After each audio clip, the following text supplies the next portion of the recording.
این کتاب فکر کنم البته اینجا برای شما برعکس بیفته، کتاب جامعه خدمات الکترونیک قضایی هست. فصل لایحه رو بچه سعی کنین حتما این کتاب رو تهیه کنید. چرا؟ چون که کامل، حالا من بخوام اینجا براتون ورق بزنم کامل بخوام مشخص بشم این مشخص حالا نمیشه، ولی بچه کتاب کاملا با عکس و خیلی بهتون کمک میکنه. مخصوصا فصل لایحه رو من خیلی کامل گفتم، لایحه نویسی هم داره. و موضوع دیگه اینه که این کتاب بر اساس ویرایش جدید حالا چند ماه دیگه خواهد آمد. من ویرایش جدیدش رو بچه قسمتایی که جدید میشه رو بهتون میدم که شما نخواین هزینه دوباره انجام بدید، ولی تا کتاب به نظر من بهتره که کتاب رو تهیه کنید چون براتون خیلی کاربردی هست. خب بریم سر فصل 4 کتاب که میشه ارائه و پیگیری لایحه. شروع کنیم. اگه همتون آماده هستین شروع کنیم. یه علامت مثبت بذارید تا بریم جلو.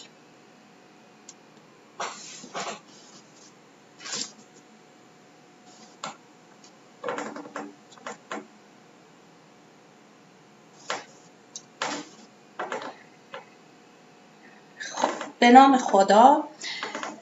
جلسه پیش من در مورد لایحه بهتون توضیح دادم تا یه لایحه ساده رو با هم دیگه ثبت کردیم، ولی قسمت شرح دادخواست و من هیچی در شرح لایحه رو من هیچی بهتون نگفتم که بر اساس چه اصولی و بر اساس چه مبنایی شما باید لایحه رو بنویسید. بچه‌ها من لایحه حقوقی رو امروز بهتون میگم، کامل براتون توضیح میدم.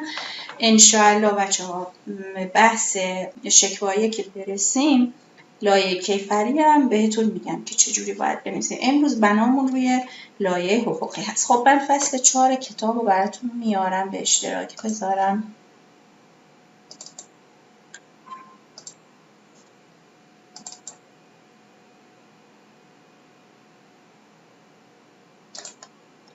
الان همگی بچه‌ها فصل 4 کتاب رو مشاهده میکنید؟ ندارید؟ خب بذارید.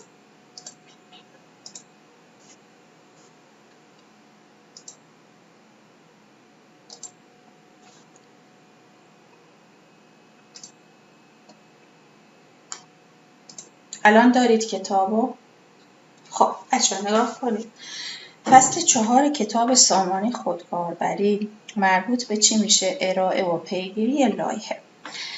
خب اولین سوالی که مطرح میشه، یه همکاری کنید بچه‌ها تا خوب یاد بگیرید. اولین سوالی که ازتون دارم اینه که یک تعریف در حد 2 کلمه از لایحه رو بچه‌ها به من بدید.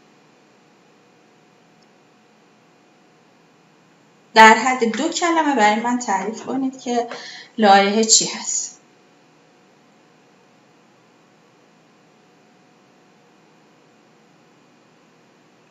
خب دفاع از دادخواست یه نوع لایحه هست. یک نوع از لایحه ها میشه دفاع دادخواست. لایحه انواع مختلفی داره، کار مختلفی برای ما انجام میده. این یک نوعشه. خب شرح ماجرا میشه قسمت اول لایحه. اونم اگر اصلا لازم بدونیم که بخوایم بگیم. خب بچه‌ها نگاه کنید. لایحه یعنی چی؟ لایحه در 2 کلمه اگه بخوام براتون تعریف کنم یعنی دفاع کتبی. یک دفاعی، ما 2 نوع دفاع داریم. یک دفاع شفاهی داریم که ما دفاع شفاهی رو توی دادگاه به صورت مثلا جلساتی که برامون تشکیل میدن به صورت شفاهی دفاع میکنیم.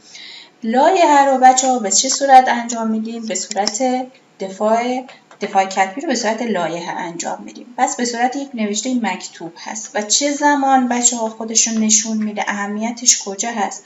اهمیت دفاع کتبی مخصوصا تو مرحله تجدید نظر. خیلی از موارد هست که در مرحله تجدید نظر اصلاً جلسه تشکیل نمیشه و شما برای اینکه بتونین از حق موکلتون دفاع کنید حتی اجازه صحبت کردن هم بهتون نمیده. قاضی میگه چی؟ میگه اصل تناظر رعایت نمیشه چون طرف مقابلتون نیست، منم جلسه رو تشخیص میدم که جلسه تشکیل ندم. بنابراین بچه ها شما خیلی خیلی خیلی لایحه نوشتن و نحوه اون و اینکه چجوری ارائه بدیم برای کارتون و برای موکلتون بسیار اهمیت داره. خب من یه تقسیم بندی بچه‌ها برای لایحه کردم.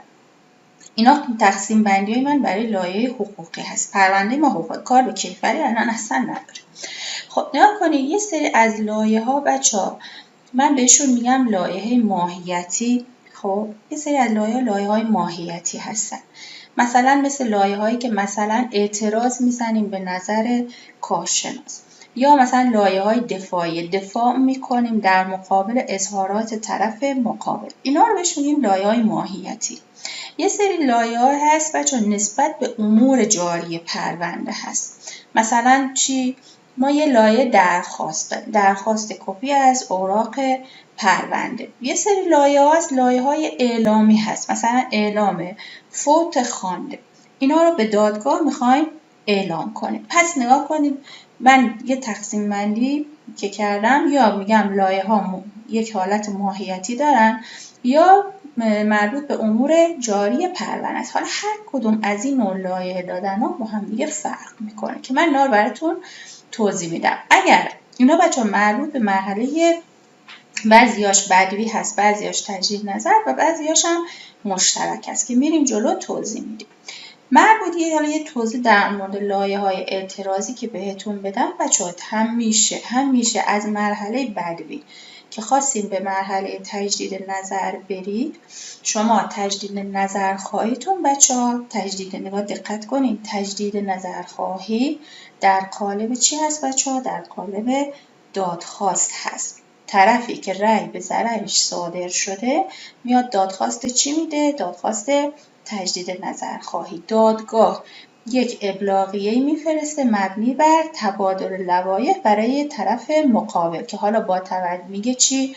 میگه با توجه به اون دادخواست تجدید نظری که طرف داده بیا تبادل لوایح کن. تجدید نظر بچه‌ها در قالب این فراموش نکنید در قالب دادخواست هست، ولی تبادل لوایح در قالب لایحه هست که من اینا رو کامل امروز بهتون میگم. خب بچه‌ها یک لایحه رو من خودم اومدم از دو جهت میگم همیشه باید ما مورد توجه قرار بدیم. یکی از جهت ادبی و شکلی، خیلی ادبیات برای وکیل ادبیات قوی داشتن خیلی مهمه.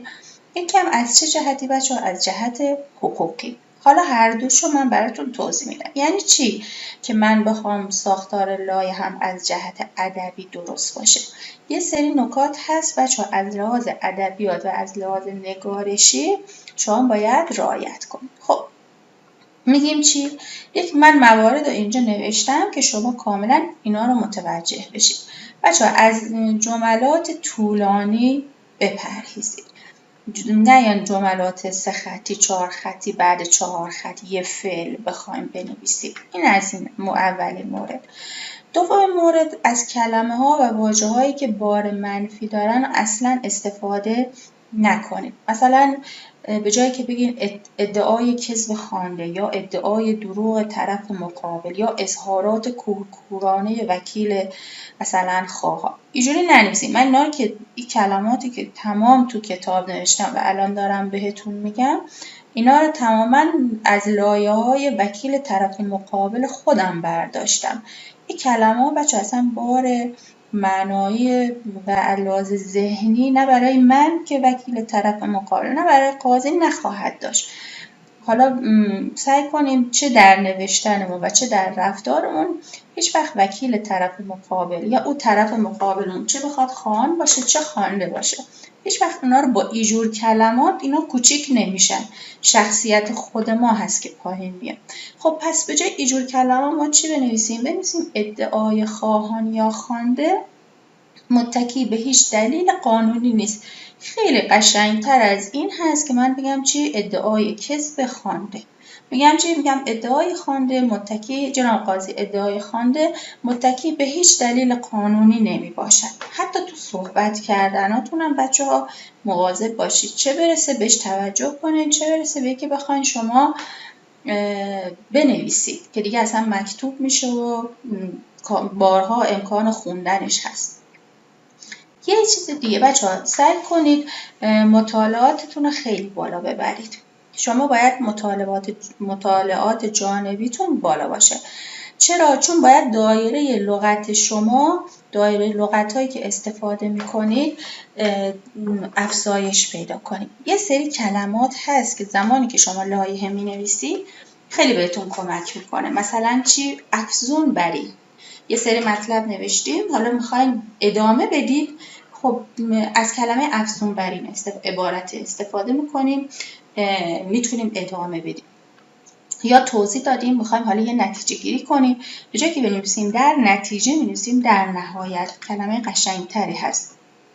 یا اینکه نه، یه سری چند تا مثلا پاراگراف نوشتیم، بعد میخوایم حالا یه چیزی مثلا در ضد اون چیزی که گفتیم، در مقابل اون چیزی که گفتیم یه استدلالی بیاریم، بنویسیم چی؟ در مقابل. خب نمیگیم در مخالف، از کلمه مخالف استفاده نمیکنیم، در مقابل قشنگتر هست. یا مثلا داریم صحبت میکنیم میگیم متعاقب همین سخن، این خیلی قشنگتره. یا اگرچه، خوب مثلا متنتون رو می‌نویسید، بعد می‌نویسید اگرچه حالا به صورت فوق مثلا این اتفاقا افتاده، ولی خب که اگرچه خیلی به ما کمک میکنه. یا مثلا با فرض این که مثلا فرضای مختلف شما اومدید بررسی کردید گفتید، خب حالا میخوایم چیکار کنیم؟ میخوایم مثلا یکی از فروض رو به صورت تشریحی داریم بحث میکنیم، میگیم با فرض این که مثلا حالا خواهان مالک باشد چه اتفاقی میفته. یا میخوایم یه چیزی رو خیلی پررنگ نشون بدیم، از چه کلمه استفاده میکنیم؟ از کلمه به ویژه. خب مثلا میخوایم بگیم که مثلا فرض کنیم مثلا این ملک در مثلا یه ملک هست، میخوایم بگیم که مثلا چجوری بگم، مثلا در حاشیه افتاده یا مثلا توسط شهرداری تملک شده، میایم مثلا خوب توضیح میدیم، بعد میگیم که چی؟ میگیم به ویژه این که این ملک الان در تملک خواهان نمیباشه و توسط مثلا شهرداری به تملک در آمده است. یا مثلا از کلمه در حقیقت یا حقیقت، حالا حقیقتا عربیه ولی از کلمه مثلا خوب توضیح میدید، بعد دوباره میخواین تاکید کنید به اون چیزایی که گفتید، میگین چی؟ مثلا در حقیقت. یا مثلا صرف نظر از این نکته، یا بیگمان. اینا بچه‌ها کلمه‌ای هست که خیلی به شما کمک میکنه. پس حوزه لغاتتون رو بچه‌ها گسترده میکنید. یه کتابی داریم به نام کتاب غلط ننویسیم. این کتابه چجوریه؟ مثلا میگه به جای واژه بگیم که ریاست محترم دادگاه عموم حقوقی، می‌نویسیم چی؟ کلمه درست فارسیش بچه‌ها رئیس هست، ریاست نیست. خب اینا رو مثلا من از کتاب غلط ننویسیم کلمه‌ای که بخوام بدونم فارسیش معادلش چی میشه پیدا میکنم. یا مثلا می رو سر هم بنویسیم یا ننویسیم. بچه‌ها فونت لایحه‌تون رو حتما از لحاظ اصول نگارشی که کاما بذارید، نقطه بذارید، اینا رو کاملا رعایت کنید. من دیدم اصلا مثلا بعد از فعلا نقطه نمیذارن یا از کاما نقطه استفاده نمیکنن قبل از مثلا کلمه همچنین یا سپس، باید از اینا استفاده کنید. بچه از کلمات عربی اصلا استفاده نکنید. مثلا اینا لایحه طرف مقابل خودم بوده، گفته حذف اصدار دادنامه شماره. خب می نویسیم چی؟ با توجه به صدور دادنامه شماره. خیلی بهتر هست. یه سری از وکیلای قدیمی هستن که به کارآموزاشون هم یاد میدن، من دیدم حتی کارآموزاشون هم میان از کلمه موکلون استفاده میکنن. بچه‌ها یک کلمه عربیه و اصلا کلمه زیبایی هم در تلفظ نیست. خب موکلین یا موکلها یا موکلان، از اینا استفاده کنید. یا مثلا عربی میگه چی؟ میگه توقیراً به عرض میرسانم، به جای که بگه احتراماً یا با احترام. از این کلمه استفاده نکنید. بچه‌ها رعایت ادب گفتم هم در هنگام تنظیم لایحه مهمه، هم در جلسه دادرسی. من همیشه میگم مثلا وکیل محترم خواهان، وکیل محترم خوانده. اشکال نداره از یک کلمه محترم استفاده کنید، نه از شما چیزی کم میشه، حالا نه چیزی به طرف مقابل بخواد اضافه بشه، ولی اون ادب و احترام و شخصیت شما رو نشون میده که چقدر برای جلسه دادگاه، برای قاضی، برای این دادرسی شما دارین احترام قائل میشید. شما دارین در حقیقت به خودتون احترام میذارید در جلسه رسیدگی. هرگز توهین به همکار طرف مقابل نمی کنید. بچه‌ها شما با این میخواین 30 سال 20 سال کار کنید. خب چرا ما بخوایم شاید پرونده بعدی نه، حالا 10مین پرونده ما دوباره با اون همکارمون طرف مقابل هم قرار بگیریم، تو قانون همدیگر رو ببینیم. چرا بخوایم به خاطر یک پرونده یا به خاطر یک موکل به همکار طرف مقابلمون توهین کنیم؟ حالا هر چقدر که جلسه هست، دعوای ما بچه‌ها دعوای حقوقی هست. دعوای ما دعوا به شخصیت، به نحوه نگارش، به نحوه صحبت کردن طرف مقابل ما نیست و نخواهد بود. پس هرگز به همکار طرف مقابل و فرق نمیکنه به خود طرف مقابل اصلا توهین نمی کنید. حالا مثلا این لایه طرف مقابل من بود، من یه چند تا نمونه توهین براتون میارم. مثلا گفته بود چی؟ از باب بلاوجه بودن دادنامه موصوفه در محتوا. خب این داره به قاضی توهین میکنه، میگه نسبت به استنباط نادرست دادرس نخستین، استدلال‌های مخدوش دادرس در دادنامه. یه برای من نوشته بود چی؟ وکیل محترم سعی کرده تا با علم ناچیز خود به دادرس بقبولاند. اینا اصلا بار معنای خوبی نداره و همین این بحث روی تبادل لوایح بود که ایشون انجام داده بود. خب وقتی هم که رفت تجدید نظر، رأیم دوباره به ضررش صادر شد. با اینجور نوشتن فکر نکنید که حالا رأی به نفع شما صادر میشه. این از لحاظ ادبی. تا اینجا بچه‌ها متوجه شدید چیزایی که بهتون گفتم؟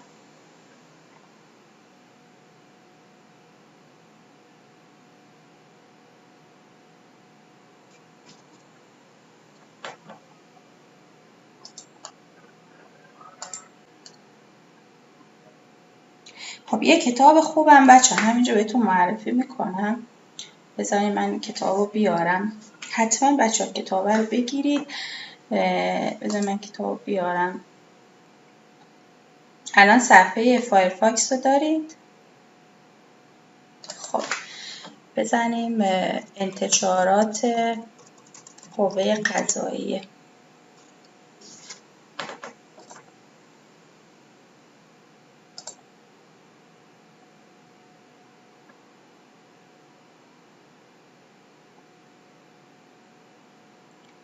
خب اینجا یه قسمت جستجو داره، من براتون بزنم. شرح مذاکرات دیوان عالی.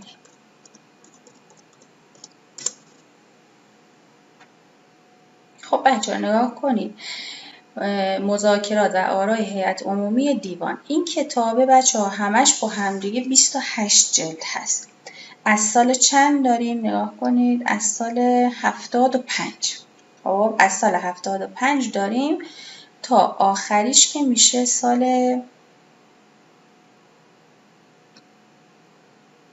اینها، بذارین همش رو بیارم، تا سال 401 رو داریم بچه ها. این 99 89.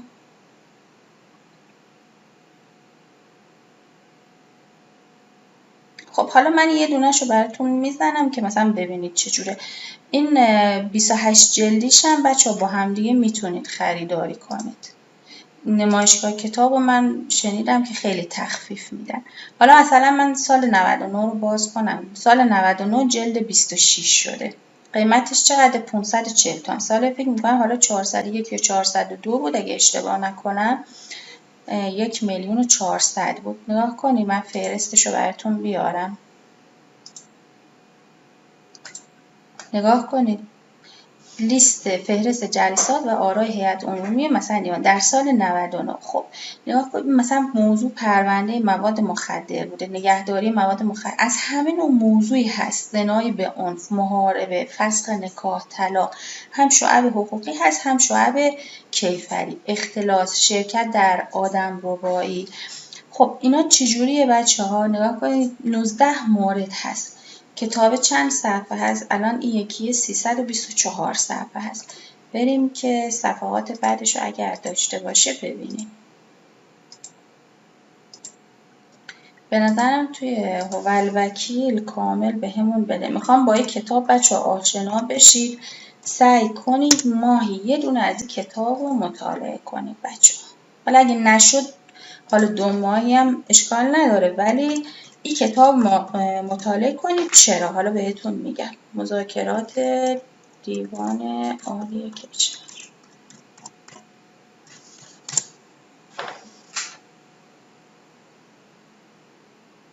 یه توصیه هم بهتون میکنم، اگر خواستید که کتاب بخرید همیشه از هوالوکیل بگیرید. من امروز که سفارش میدم، حالا من شیراز هستم، اینام تهران هستن، پس فردا صبح کتاب به دستم رسیده. حالا هر انتشارات دیگه یا جای دیگه باشه تقریبا یه هفته، شاید هم 10 روز طول میکشه. اصلا بچه‌ها جنبه تبلیغ هم نداره، ولی واقعا خیلی سریع، خیلی فعال کارشون انجام نشد. شما ساعت 10 کتاب بخرید، ساعت 11 کد رهگیریش براتون فرستادن. نگاه کنید این که جدیده اینا هست که بهتون میگم. نگاه کنید مذاکرات و آرای هیئت عمومی دیوان. خب بقیه کتاب رو اینجا نوشته. خب این فهرست امسال هست. مثلا قتل عمد بوده، شروع به قتل، طلاق به درخواست زوجه، مباشرت در قتل. خب حالا بیایم اینجا، خیلی موضوع داره. طلاق به درخواست زوجه نگاه کنید، خانوادگیش سال 401 بیشتر بوده. خب این از فهرستش. نگاه کنید ببینید به چه صورت هست. نه اگه بشه من اینو برای شما بزرگترش کنم. خب اینجا ما تقریبا بچه‌ها برای اینکه بخواد این رأیای وحدت رویه بخواد ایجاد بشه 70 تا قاضی دیوان داریم. اینا با هم دیگه جمع میشن، همشون هم خیلی خبره و خیلی با تجربه هستن. هر کدومشون نظراتشون بچه‌ها اینجا مثلا گفته شده. مثلا جناب آقای محمد رضا ثابت کلا نگاه کنید. بعد جناب آقای مثلا سید احمد مرتضوی مقدم، میدونید خوبیش به این چیه؟ خوبیش به این که شما هم با نظرات موافق آشنا میشید هم با نظرات مخالف و میدونید اگر یک پرونده با مثلا موضوع طلاق به درخواست زوجه براتون اومد چه امکانی داره که مثلا قاضی چه استدلالی کنه. هم موافقش قابل پیش بینی میکنید که مثلا لایحه بدید و چه جوری دفاع کنید، هم موافقش و با توجه به شرایط موکلتون شما میتونید لایحه خیلی قوی بدید. بچه‌ها نگاه کنید کلماتی که اینجا استفاده میشه خیلی کلمات از لحاظ انشایی و از لحاظ ادبی هم حقوقی هست هم ساده. سعی کنید که نگارش این کتاب رو یاد بگیرید. مثلا نگاه کنید میگه اسقاط حق قابل رجوع نیست و دیگر حقی وجود ندارد و لذا با نگاه کنید از چه کلمه‌ای استفاده می‌کنه. میخواد ادامه بده، میگه و لذا با اسقاط حق رأی قطعی میشود. حالا میخواد مخالفش رو بگه، میگه کما این که، حالا یا موافق یا مخالف، میگه کما این که جناب مثلا آقای توحیدی نیز اشاره فرمودن. میخواد موافقت یکی دیگر هم اینجا جلب کنه. این موضوع مگر میشود. کلمات خیلی قشنگی داره این کتاب. بچه‌ها حتما این کتاب رو تهیه کنید و کلمات رو مثلا اینا هایلایتش کنید یا حتی کلمات رو برای خودتون توی دفتر یادداشت کنید. خیلی بهتون کمک میکنه. ببینید مثلا رأی، حالا من زومش نکنم، رأی مثلا شماره 819 این رأی رو می‌نویسه. خب بعد دیگه حالا تمام مثلا اونایی که نظر موافق دادن نظر مخالف دادن خیلی قشنگ بچه خلاصه پرونده رو میگه در این ساعت با شرکت مثلا کیا جلسه تشکیل شد. خب بازم مثلا آقای مثلا شاهدری بود، اینا همشون قاضیای بچه‌ها دیوان هستن. ببینین اول چه قشنگ میگه به استحضار میرساند. نگاه کنید، به استحضار میرساند. خب خیلی قشنگ جملهشو داره شروع میکنه. شما یاد بگیرید لایه‌تون رو با این کلمات شروع کنید. آقای عباس مثلا زاغلی معاون داره حالا توضیح میده آقا کیه. خب حالا ما مثلا می‌خوایم بگیم چی؟ فرض کنید مثلا خانم مثلا محبوبه خلوتی وکیل خواهان. ببینید چه قشنگ اینا رو میتونید جایگذاری کنید با اعلام اینکه از سوی شعبه. خب مثلا حالا ما اگه بخوایم عادی بنویسیم می‌نویسیم مثلا طبق گفته‌ایه. خب با اعلام اینکه خیلی کلمه قشنگتری هست. حالا وقت کلاس من بیشتر از این به این موضوع اختصاص نمیدم، ولی حتما بگیرید، هم نظر موافق رو یاد میگیرید، هم نظر مخالف رو یاد میگیرید، هم نحوه انشاء و نوشتن و کلمات حقوقی خیلی خیلی مناسب اینا رو آموزش می‌دیم. مثلا نگاه چنانچه ملاحظه می‌شود قشنگ میشه لایه شما اگه از این کلمات استفاده کنید. بنا به مراتب در موضوع مشابه اختلاف استنباط محقق شده است. خب کلمه باره، مثلا شما فعل محقق شده است کلمه زیبایی هست. و دیگه حالا همه مشخصات رو اینجا شما میتونید بعداً حالا سر فرصت ملاحظه کنید. متوجه شدید؟ دقیقاً. خیلی حتما بچه‌ها سعی کنید بگیرید با دقت. این چیزی که الان گفتم آخریش بود. کلا نوبلوکیل بچه‌ها کتاباش بروزه. این بذارید ببینم جلد چندم میشه. فکر میکنم اشتباه نکنم جلد 28مشه. مذاکرات سال 401 دیگه از این جدیدتر فکر نکنم اومده باشه. میتونم حتما برید، میتونید از توی نمایشگاه بگیرید. به نظرم تخفیف نمایشگاهشون خیلی بیشتر باشه. حالا اینا رو یه بررسی کنید.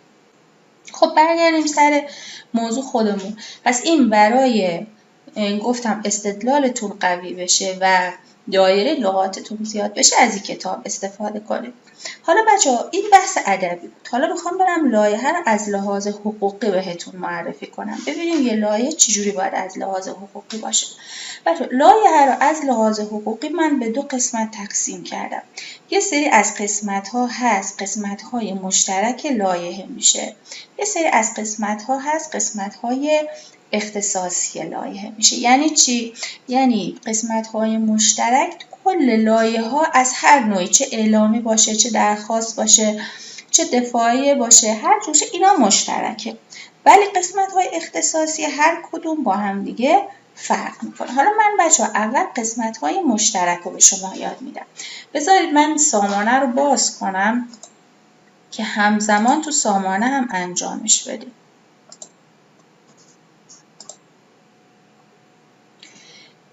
خب این دفعه بچه‌ها با سامانه رو با خودم بریم.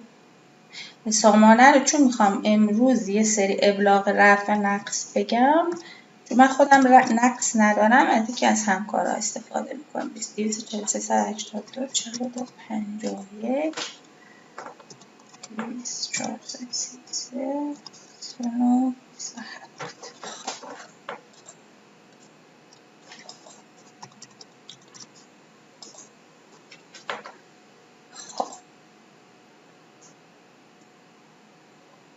یه لایحه رو بریم ارائه و پیگیری، یه جستجوی لایحه بریم ببینم لایحه ناتمام فکر نکنم داشته باشم. بیاین حالا بزنیم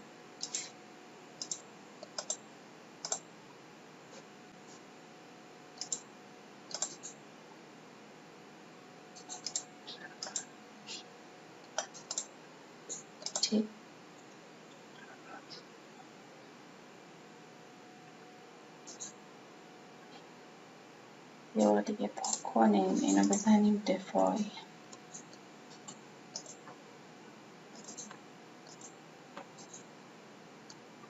خب بیاین بیرون شما بیاین بیرون. خب بزنین من با سامانه کنم. اومدی؟ چون این انجام نمیشه.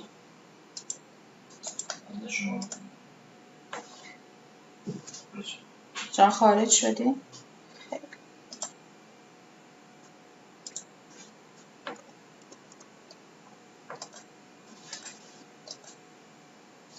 جواب نمیدید. بذاریم من خودم بیام. بذاریم بچه ها با سیستم نکنم من بیام ببینم چی میشه.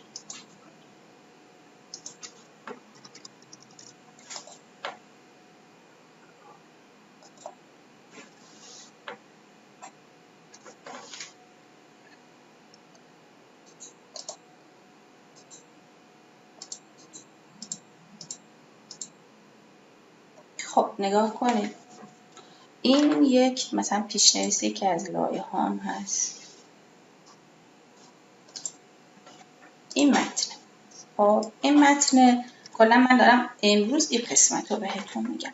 نگاه کنید بچه همگی تصویر منو دارید. کتاب من کتاب بچه سامان خودکاربری بود. البته برای شما برعکسش میفته. کتاب جامع خدمات الکترونیک قضایی. خب همه بچه اینجا حواستون باشه تا من اینو کامل بهتون نگاه کنید. بیاین تو سامانه. خب میخوایم چجوری میخوایم از بسم الله بگیم چجوری میخوایم شروع کنیم لایه بنویسیم. همه لایه ها بچه با این قسمت مشترک شروع میشه. قسمت های مشترک اولیش چیه بچه ها؟ نام و یاد خدا. شروع لایه بچه با نام و یاد خدا. هیچ وقت یادتون نره یا بنویسید اینجا بیاین یا اینجا می‌نویسیم به نام خدا. خب اینجا تایپش می‌کنیم یه اینتر میزنیم میریم خط بعد، یا اینکه نه اگر خواستیم بنویسیم بسم تعالی هیچ فرقی نمی‌کنه. نگاه کنید نگارش بسم تعالی بچه درستش اینجوریه به الف و سر هم ننویسید. خب دیگه هوالوکیل و اینجور چیزا رو ننویسید خیلی بهتره. پس شد یا به نام خدا یا بسم تعالی. یه اینتر میزنیم میایم پایین.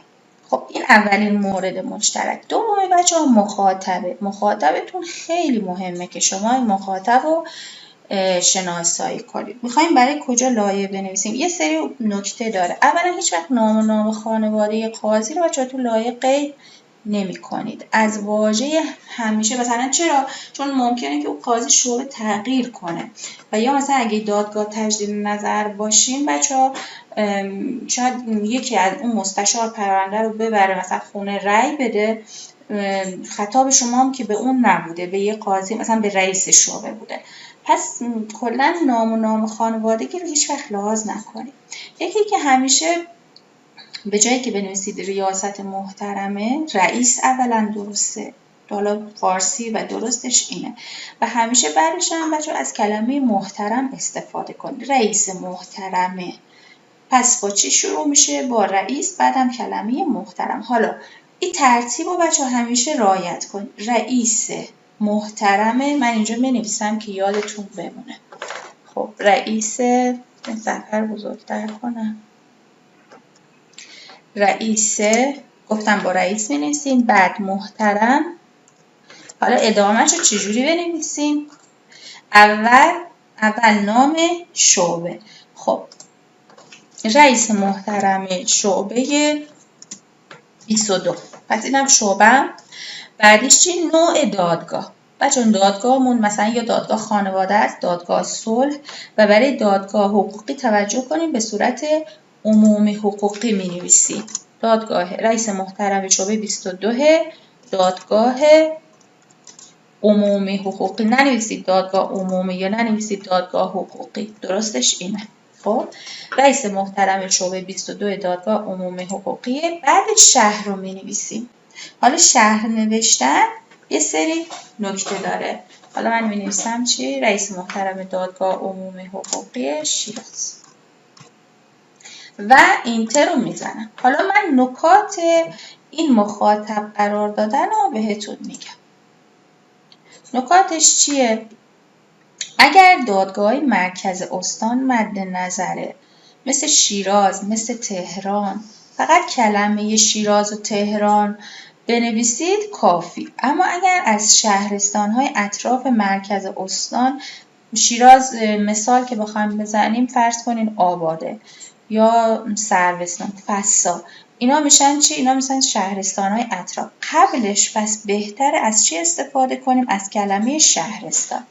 مثلا می‌نویسیم چی؟ رئیس محترمه. حالا شعبه‌شون اینا معمولا کمتره. شعبه 2 دادگاه عمومی حقوقی شهرستان مردشت. خب پس اگر به صورت شهرستان اطراف بود کلمه شهرستان رو می‌نویسین، ولی برای مرکز استان نیازی نیست. خب حالا میخوایم در مورد دادسرا نکتهش چیه بچه‌ها؟ از مثلا شیراز 2 تا ناحیه داره، ناحیه 1 و ناحیه 2، دادسرای ناحیه 1، دادسرای ناحیه 2. از اون ناحیه رو قبل از نام شهر ما می‌نویسیم. مثلا چی می‌نویسیم؟ اینو داشته باشید بچه‌ها. من الان وارد کیفری نمیشم، فعلا حقوقی رو بهتون بگم تا یاد بگیرید. دادگاه تجدید نظر استان، نام استان ذکر میشه. میگیم چی؟ میگیم مثلا میگیم رئیس محترم شعبه 2 دادگاه تجدید. حالا رئیس نیست چون اونا با هم چند نفر میشن.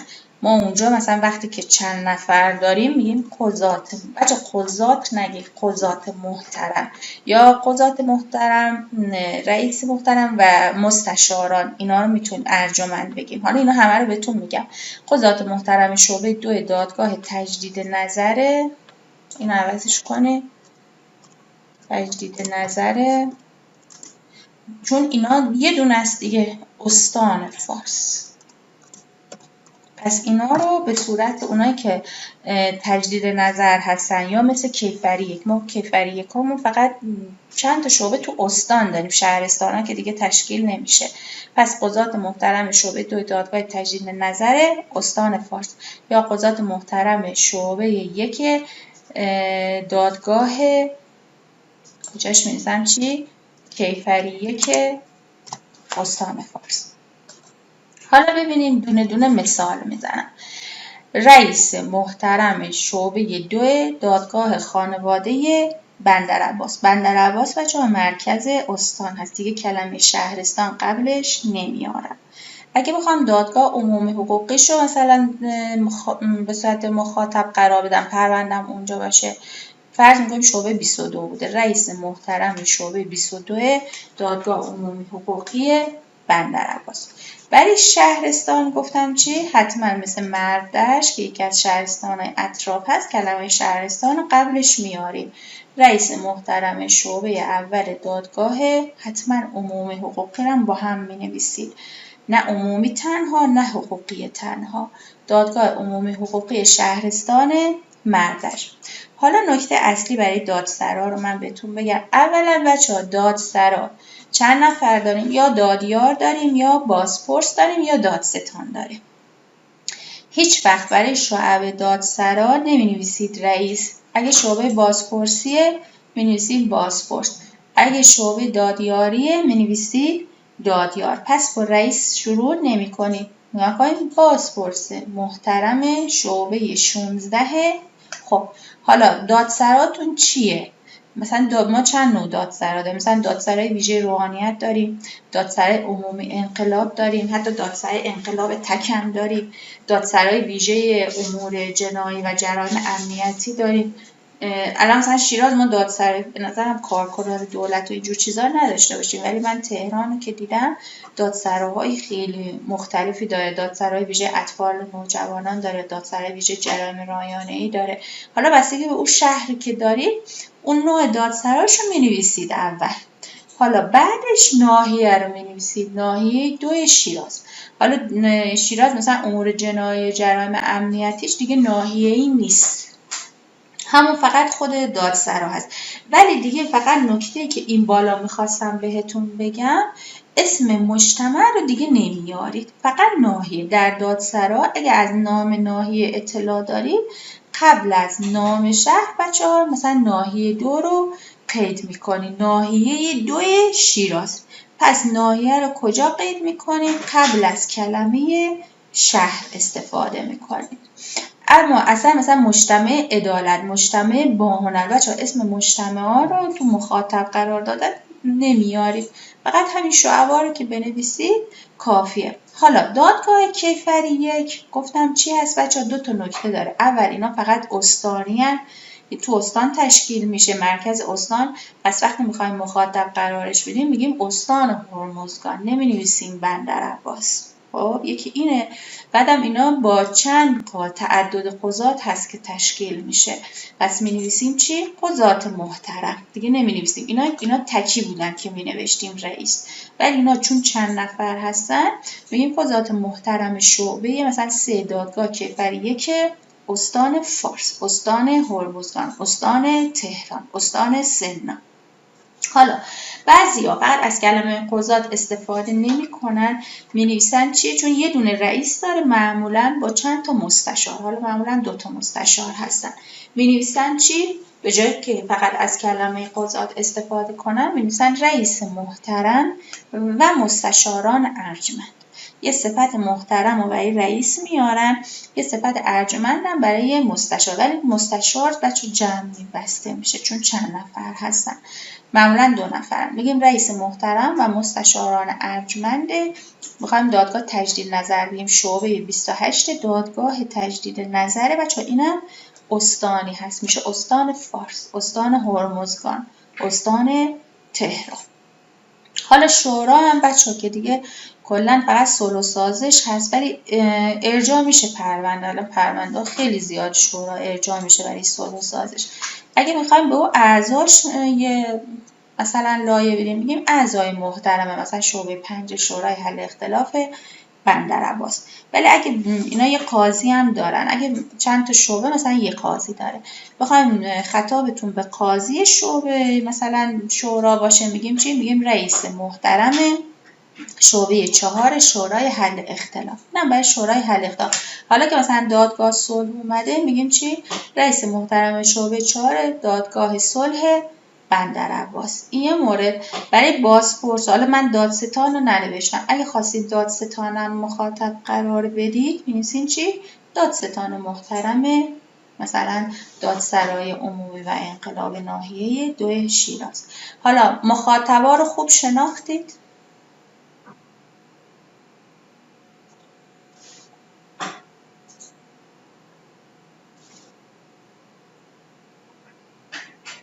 آره بچه، کیفری یک معمولا اصلا تو شهرستان ها تشکیل نمیشه.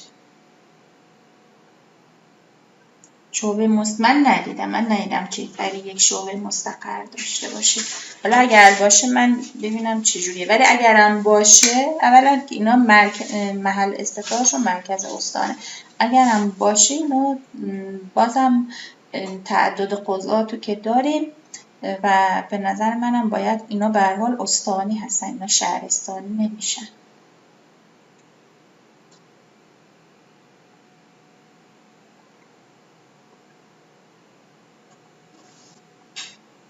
کیفری یک منظورتونه؟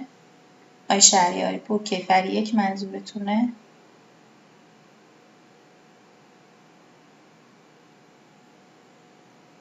یه اینجور جاها رو حالا من چون شیراز نداشته ندیدم، یه کاری کنید. خب ببینید نامه هایی که حالا بچه‌ای که بندرعباس هستن میگید کیفری یک هم تو میناب داره هم دیگه داره، حتما بچه‌ها برید ببینید، چون من اینا نامه هاشون رو رفتم نگاه کردم، دیدم مثلا به دادستان چجوری مخاطب قرار میدن، بازپرس و دادیار چجوری. ببینید اینا که تو این شهرستان هستن زمانی که میخوان به این مثلا فرض کنید دادگاه کیفری یکش میخوان مخاطب قرار بدن، ببینید چجوره. منم حتما بررسی میکنم و این الان یادداشتش میکنم چون من اینجا به این موضوع بر نخوردم، نداشتیم.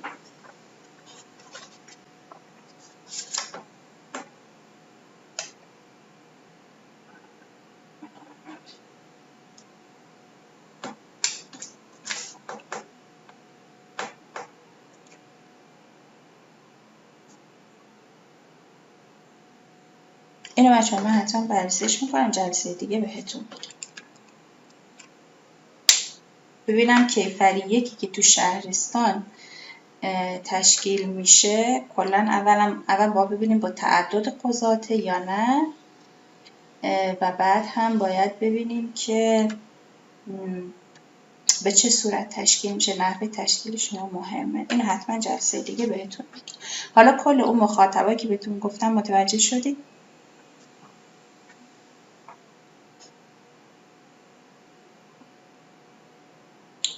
با تعدد درست. حالا ببینم، بذاریم مطمئن بشم، چون من اینم تو کتاب اسلاید یعنی میارم اگر که موردی باشه. چون مثلا تجدید نظر که نمیره شهرستان، من ندیدم اصلا. ولی حالا کیفریه که میگه تو شهرستان ها تشکیل شده، اینجا هم ندیدم اینجور موضوعی. پس یک هم از لحاظ بچه ها چی میشه؟ از لحاظ تعداد که از لحاظ مخاطب. اینو بهتون بگم. حالا بررسیش میکنم. من کیفریه که شیراز میرم میپرسم ببینم شهرستان ها به چه صورت است. مشکل نداره. خب بریم بچه ها سر مبحث بعدی. خب پس ما تا اینجا ببینیم تو سامانه چجوره گفتیم به نام خدا و اینم کیا بودن مخاطبمون. حالا اون هر شعبه بود و قرار داریم. یه اینتر میزنیم میایم پایین. خب بچه ها بعدش موضوع لایحه رو می‌نویسید. درسته ما اول کار میایم انتخاب میکنیم لایحه دفاعی، لایحه رفع نقص، مثلا لایحه اعلام وکالت، ولی برای اینکه ذهن قاضی رو ما آماده کنیم و ما هدف خودمون رو از لایحه مشخص کنیم، اینجا حتما می‌نویسیم موضوع 2 اعلام وکالت. اینجوری خیلی بهتره. و من حتما حالا این الان ببینم کار میکنه یا نه، اینو اینجا پررنگش میکنم حتما. خب اینا رو علاوه نگارشی بچه‌ها به این صورت هر کدومش که خواستین پررنگ کنین، اینجا کلمه بی نوشته بولدش میکنین. اگه بخوام زیرش یه خطم بکشم، همه رو اول انتخاب میکنیم. اینجا یه علامت یو مخفف آندرلاین هست، یه خط میزنین اینجا. نگاه کنید، حالا من اینو کلیک کنم حتی خطم زیرش میکشه و خیلی بهتر هست. ببینید اینا حالا مثل ورد نیست که ما خطای مختلفی رو بتونیم امتحان کنیم، ولی نگاه کنیم بسمه تعالیمون رو اولا اینا مثلا این چپ چین، وسط چین، حالا چیدمانهای مختلف رو به ما میده. بهتره که وسط چین باشه، میاریمش وسط، قشنگتره. و اینکه اگر بخوایم خطا رو بخوایم عوض کنیم، مثلا من فرض کنیم من نمیخوام خط من این باشه، اینجوری انتخابش میکنم، مثلا میذارم H6. حالا H6 میخوام مثلا پررنگ‌تر بشه، بزرگتر بشه، ببینید بزرگتر شد.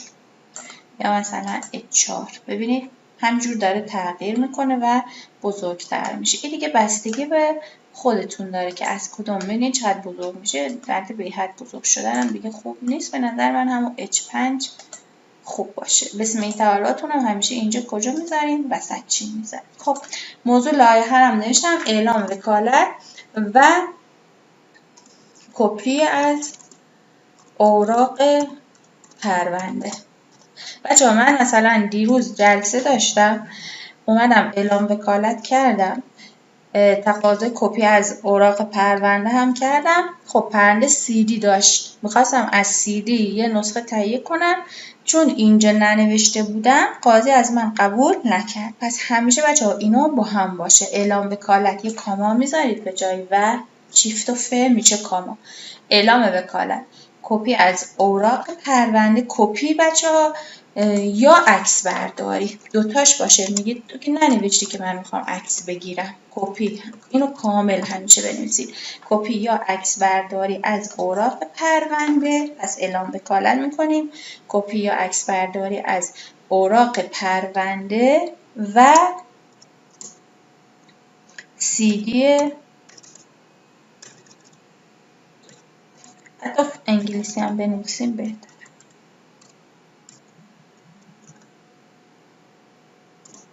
CD مستندات، CD مستند. خب پس همیشه اعلام وکالتتون بچه‌ها هم با کپی باشه، هم عکس برداری باشه، هم حالا اگر میدونید یه پرونده کیفری هست که CD داره، اینو حتما بنویسید. خب من موضوع کامل اینجا نوشتم، یه اینتر میزنم میرم خط بعد. باید چیکار کنم؟ الان باید ادای احترام و سلام کنم. بچه‌ها هیچ وقت از کلمات متملقانه و چاپلوسانه استفاده نکنید. دیدید مثلا می نویسن عالی جنابانه مثلا، این اصلا کلمه خوبی نیست. یک کلمه با سلام و تقدیم احترام، یک کلمه خیلی ساده استفاده میکنیم. می نویسیم چی؟ با سلام. حالا سلام رو هر جور خواستید بنویسید. من میذارم هم احترام میذاریم هم سلام. با سلام و تقدیم احترام. خب یه اینتر میزنیم میایم پایین. شروع لایه. الان شروع لایه خیلی بچه‌ها مهمه. این موردم اینجا بعد باید اضافه کنیم که بهتون میگم. الان چند مورد؟ 1 2 3 4 5 6 مورد هست. اولا باید این لایه هست. لایه معلوم نیست از طرف خواهان داره ارسال میشه یا از طرف خوانده اصالتاً هست یا از طرف وکیل. اول باید مشخص کنید که مثل دادخواست نیست. لایه قضیهش فرق میکنه، با دادخواست خیلی فرق میکنه. خب به عنوان وکیل اول نام خودتون رو ذکر میکنید. میگم چی؟ این جانب، حالا میتونید با این جانب هم شروع نکنید، اینا دیگه ابتکارات خودتونه. این جانب محبوبه خلوتی به وکالت. پس دارم خودم رو دارم معرفی میکنم، همون که دارم میگم این لایه داره به وکالت داده میشه، اصالتاً نیست. خب مورد بعدیم گفتم چی؟ حالا از وکالت از خواهان یا خوانده؟ به وکالت است.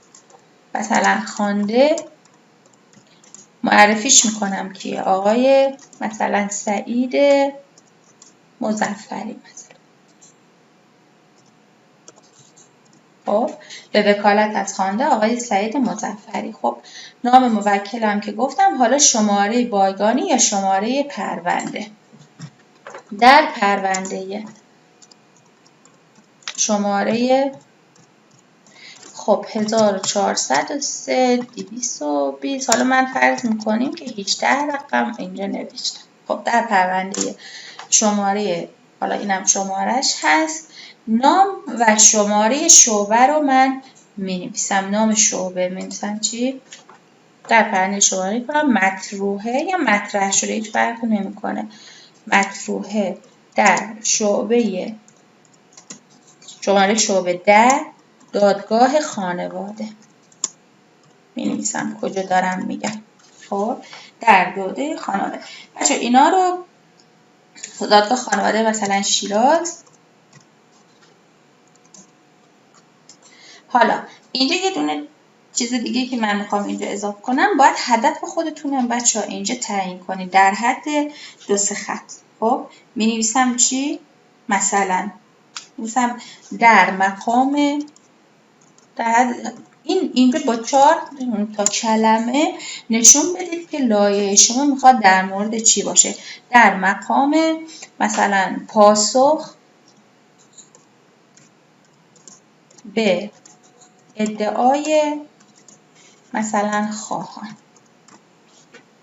بعدش می‌نویسیم چی؟ به استحضار میرسانم.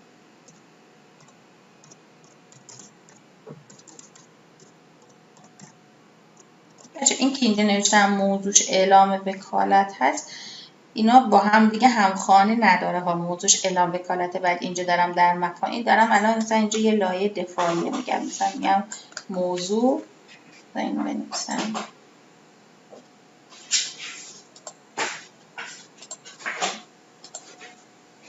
خب اینجا یه خط میزنم، بذارین می‌نویسم چی؟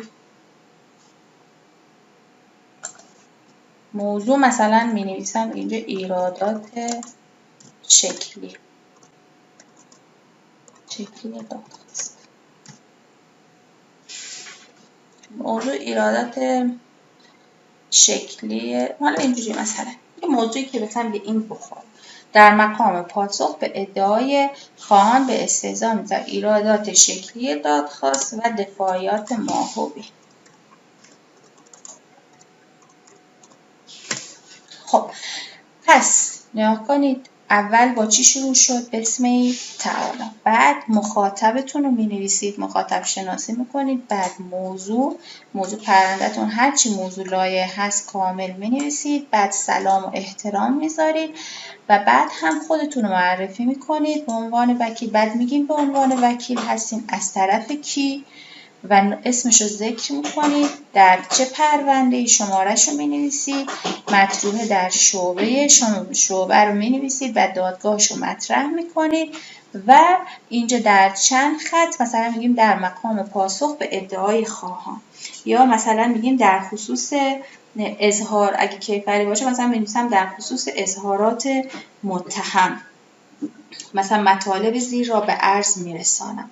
در مقام پاسخ به ادعای خواهان مثلا من گفتم به استحضار میرسانم، یا مطالب را به شرح ذیل عنوان میدارم. این میشه بچه‌ها قسمت مشترکات پرونده. حالا این مطالب که میزنیم، من چند تا اینتر میزنم، اینا میشه قسمت اختصاصی هر لایحه. براتون توضیح میدم قسمت اختصاصی ها با هم دیگه چه فرقی میکنن. حالا آخرین موردی که اینجا هست بچه‌ها بحث نتیجه لایحه هست. نگاه کنید شما هر چیزی که بنویسید، یه لحظه بچه‌ها خب بچه‌ها نگاه کنید شما هر چیزی که اینجا بنویسید هر لایحه‌ای باید حتما از لایحه‌تون بچه‌ها نتیجه گیری کنید و اون در خط آخر هست. میگیم چی؟ با توجه به موارد فوق خب تقاضات رو دوباره می‌نویسید. مثلا رسیدگی و محکومیت خوانده به پرداخت وجه التزام. با توجه مثلا به موارد فوق تقاضای رد دادخواست. با توجه به موارد فوق مثلا تقاضای صدور حکم براءت موکل را خواستارم. پس ما قسمت اختصاصیمون رو اینجا می‌نویسیم، بعد آخرش می‌نویسیم که لذا با توجه به موارد فوق تقاضای، مثلا این تو من ایرادات شکلی گرفتم، میگم تقاضای صدور رأی شایسته مبنی بر رد دادخواست خواهان را خواستارم نقطه خواهشمند است. مثلا حالا اینجا دیگه حالا هم کافیه. خب اگه بعضی هم اگر دوست دارن بنویسن با تشکر مثلا و تجدید احترام مینویسن، مشکلی نداره، با تشکر و تجدید احترام. که اینم نگاه کنید من انتخابش میکنم میارمش کجا؟ چپ. اینجا جاش خیلی بهتره. یاد گرفتید بچه‌ها؟ شعبه محترم شعبه رو هیچ وقت برش محترم نیارید. نه حتما شماره شعبه رو بچه‌ها بیارید. متنتون باید کامل باشه. اگر یاد گرفتید یه علامت مثبت بذاریم، سوالم اگر دارید بپرسید تا بریم سر قسمت‌های اختصاصی.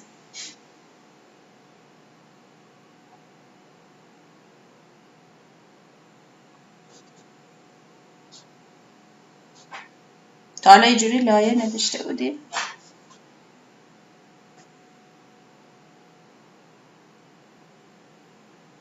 اینجوری بهش نگاه کرده بودید برای لایحه نوشتن؟ خب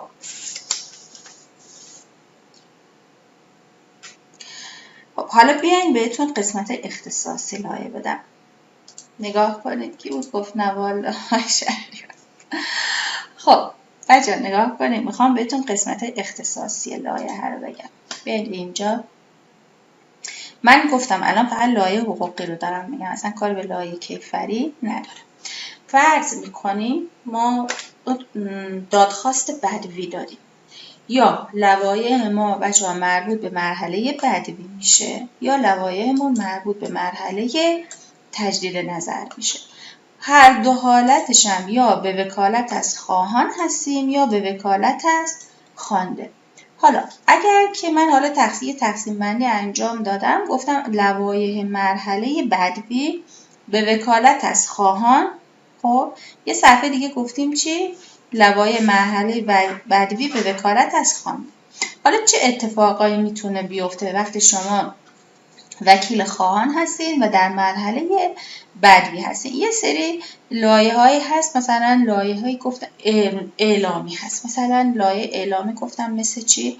مثل این که شما اعلام میکنید که مثلا خوانده فوت کرده و تقاضای توقف رسیدگی تا تعیین انحصار وراثت داره. یه سری از لایه‌ها میشه جزء لایه‌های درخواستی، مثلا یه مقداری پرونده جلو رفته، درخواست کپی از اوراق پرونده رو دارید. یه سری از لایه‌هاتون میشه لایه‌های دفاعی. لایه‌های دفاعیتون هم یه تقسیم بندی داریم.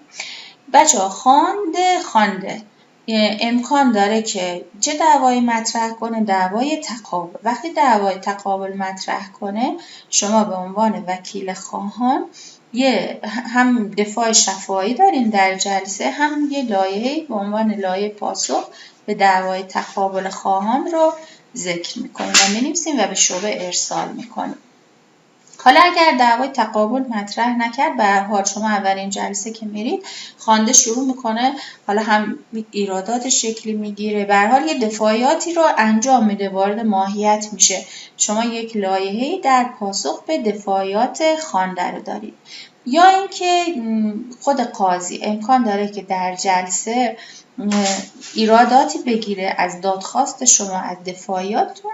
حالا با توجه به ایراداتی که خود قاضی در جلسه میگیره، شما یه لایحه‌ای هم در پاسخ به ایرادات قاضی مینویسید. بچه خوبی لایحه اینه که شاید شما تو جلسه دفاعیاتتون رو انجام بدید، ولی قاضی اون چیزایی که شما گفتین امکان داره همه رو ننویسه، همه رو تایپ نکنه، ولی شما اینا رو کتباً دیگه در پرونده درج میکنین که اگر رفت مراحل بالاتر، تجدید نظر، دیوان عالی، در هر صورت دفاعیات شما به صورت مکتوب در پرونده لحاظ شده باشه.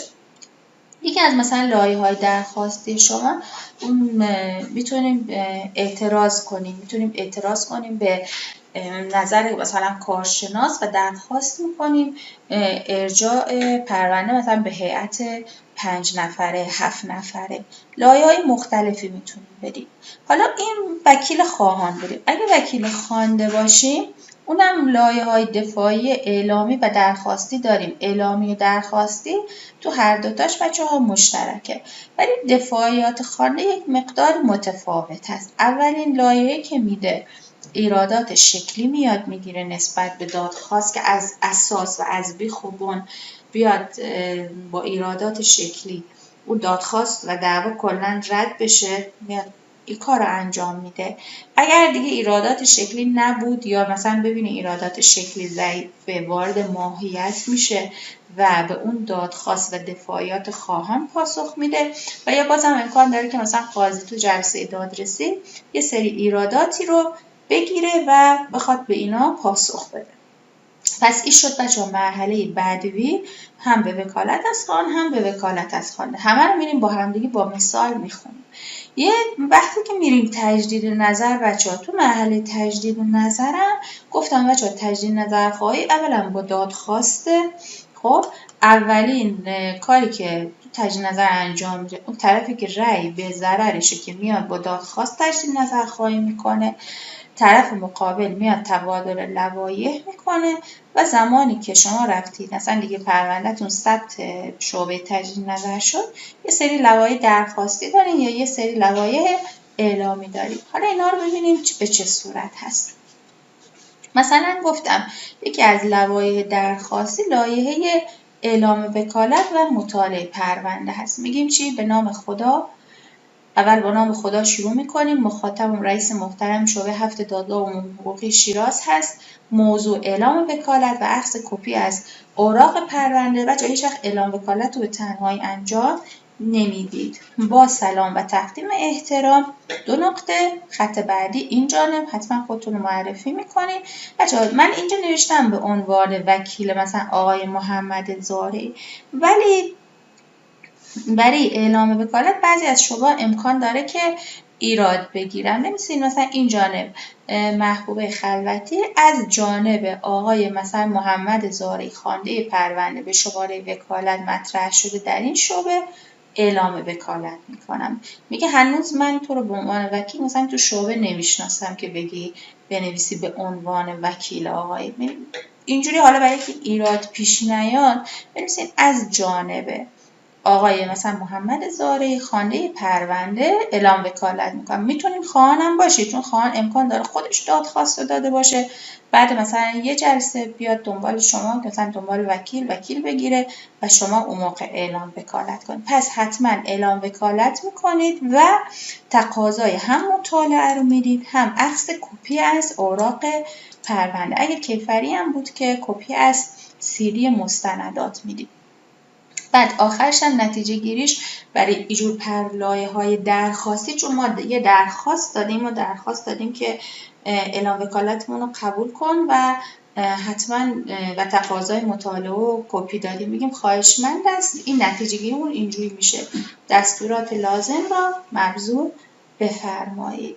بچه‌ها یه نکته هم بهتون بگم، هر وقت که اعلام وکالت کردین، مثلا امروز موکل اومده دفتر، شما شب براش اعلام وکالت میکنید، فردا صبح جلسه دارید. شما تا زمانی که اسمتون ثبت سیستم که شعبه نشه، شما نمیتونید بعد از اون لایه اعلام وکالت یه لایه دفاعی بفرستید. باید حتما مدیر دفتر اسم شما رو ثبت شعبه کنه. بنابراین در این جور موارد اضطراری حتما بچه‌ها اینجا قبل از اینکه بنویسید خواهشمند از دستورات لازم را مثلا مبذول بفرمایید، شما اون دفاعیات خودتون هم می‌نویسید. همچنین مثلا با توجه به اینکه حالا جلسه رسیدگی فردا مثلا مورخ فلان هست، یک سری دفاعیاتی دارم که به شرح زیر میباشد. دیگه دفاعیات شما، لایه دفاعیتون با اون لایه اعلام وکالتتون همزمان با همدیگه شعبه میره و شما از این بابت با مشکلی مواجه نخواهید شد. تا اینجا سوالی دارید؟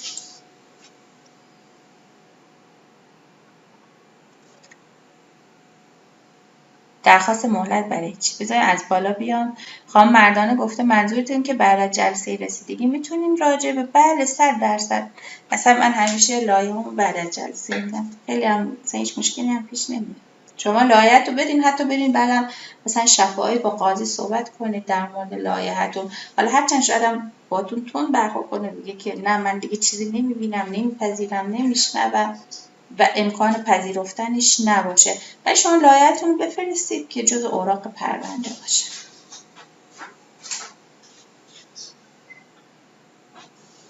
برای اینکه شما نمیخواد بچه‌ها درخواست مهلت کنید، چون از جلسه که اومدید سریعا لایحه دفاعیتون بفرستید، مشکل نداره. از لحاظ لایحه فرستادن الان چون ما سامان خودکاربری داریم، هیچ محدودیتی برای ارسال لایحه ندارید. دیگه حالا ممکنه که دادگاه بپذیره، ممکنه نپذیره، ولی ما میفرستیم و میشه جزء اوراق پرونده. از این بابت هیچ مشکلی نیست. خب بریم سر لایه‌های بعدی. یه سری لوایح هست، مثلا لوایح اعلامی. فرض کنید شما اومدید چیکار کردین؟ اعلام مثلا یه اخطار رفع نقصی براتون فرستادن، شما میخواین چیکار کنید؟ لایحه اعلام رفع نقص بدید. خب چیکار میکنیم؟ میگیم بسم الله تعالی. حالا رئیس محترم شعبه 11 دادگاه خانواده شیراز، موضوعمونم می‌نویسیم اعلام رفع نقص، حتما می‌نویسیم، هرچند با عنوانم وجود داره ولی بنویسید. با سلام و تقدیم احترام. حالا اینجا چند تا نکته داره. این جانب حالا محبوب خلوتی به وکالت از خانم سمیرا محمدی به موکلم معرفی میکنم، خواهان پرونده، شماره بایگانی رو می‌نویسم، مطرح شده حالا در این شعبه یا همین شعبه 11 دادگاه خانواده شیراز به استضاء میرسانم با توجه به ابلاغیه شماره. این همون ابلاغیه رفع نقصی که برامون اومده، مبنی بر کسری تمبر مالیاتی، قبض پرداختی مزبور. بچه‌ها اینجا یه نکته داره، حالا من اینجا ننوشتمش ولی حتما حواستون باشه هر وقت که دارید قبض و ارسال میکنید فیش بانکی، حتما شماره قبض پرداختی به شماره مورخ مبلغه. این 3 مورد بچه ها حتما اینجا بنویسید. پس به شماره مورخ مبلغ به پیوست ارسال میشه. این مثلا یکی از لایه‌های ضمیمه‌دار هست، لایه‌های پیوست دار میشه.